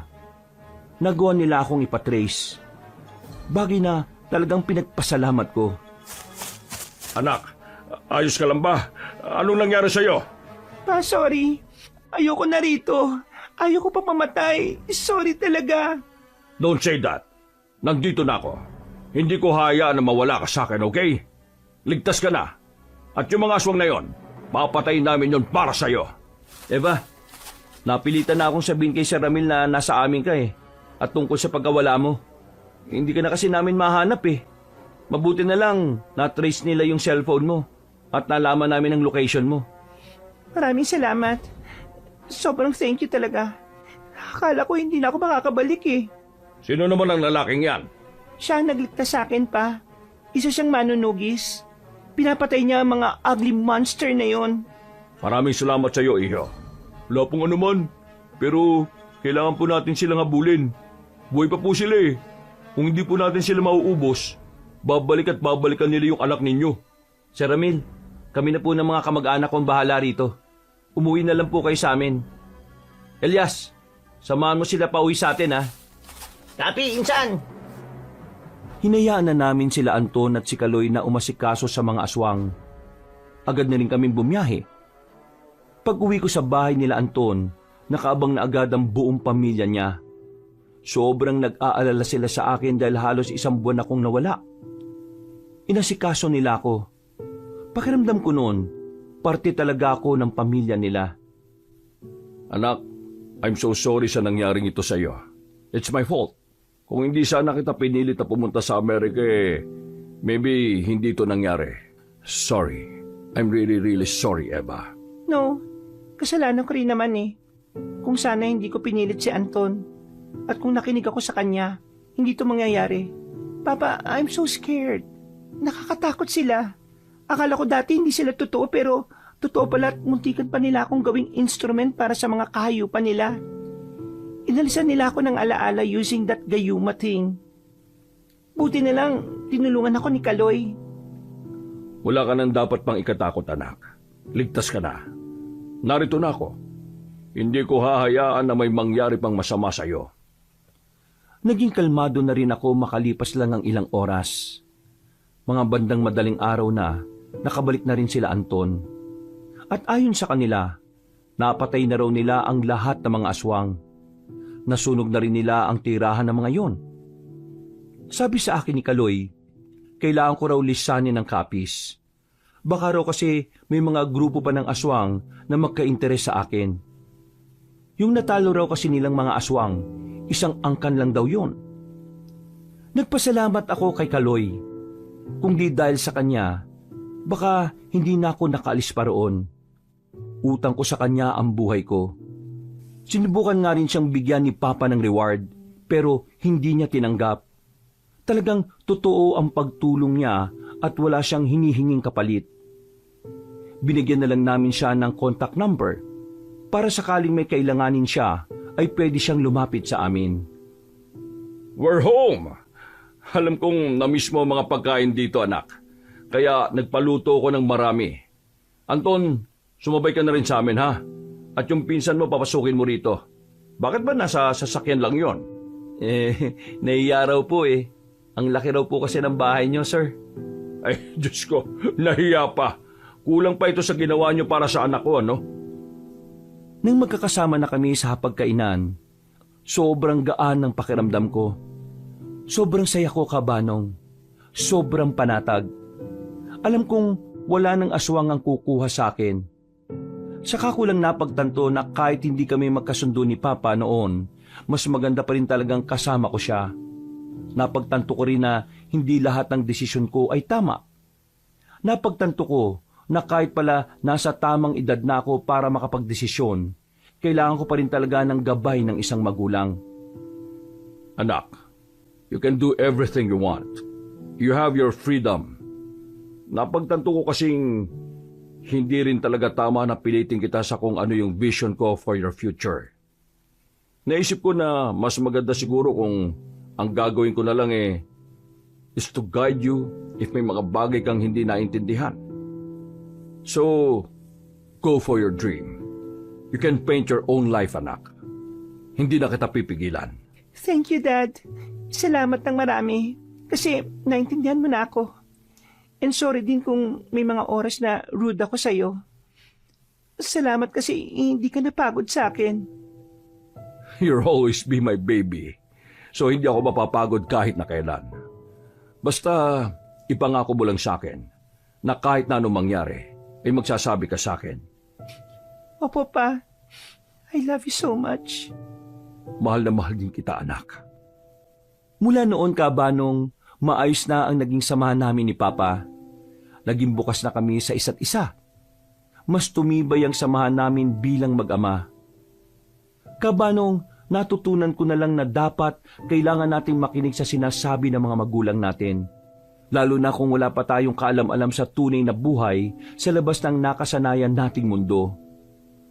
Hanggang dito na lang po ang kwento ko, Kabanong. Maraming salamat po at pinagpalang araw sa inyong lahat. Mga kabangers, mga kayanggaw, si Kabanong po. Bago po tayo magwakas, nagpapasalamat po ako sa pakikinig nyo ngayong araw na ito dito sa ating magandang kwento. At kung medyo nabitin naman po kayo, sinasuggest ko po na bisitahin po natin yung ibang channel natin. Yung Pamela Clamil at saka yung bagong-bago po natin na Kabanong version 2.0 kung saan ang mga kwento natin doon ay meron na pong video na mapapanood. Mga video na gumagalaw na mga pictures. At syempre maganda rin doon ay pwede nyo pa rin tumapakinggan tulad ng dati dahil yung narration natin doon ay meron pa rin music and effects. At syempre kasama po yung mga bida natin at mga kaibigan natin. At kung nagustuhan nyo po yung mga kwento natin sa dalawang channel na yon, huwag nyo pong kalimutang mag-subscribe kasi konti pa lang po yung subscriber ng Pamela Clamil. At yung bagong channel natin na Kabanong version 2.0 halos iilan pa lang po talaga yung subscriber. So don't forget to click that subscribe button at pindutin nyo na rin po yung notification bell para lagi po kayo nano-notify pag may mga bago na tayo mga video. At syempre, huwag nyo rin kalimutang mag-comment at mag-like. Ang ating mga link nga pala ng mga channel na yon ay nasa pin comment po or nasa description. So hanggang sa mga susunod na mga kwento, paalam!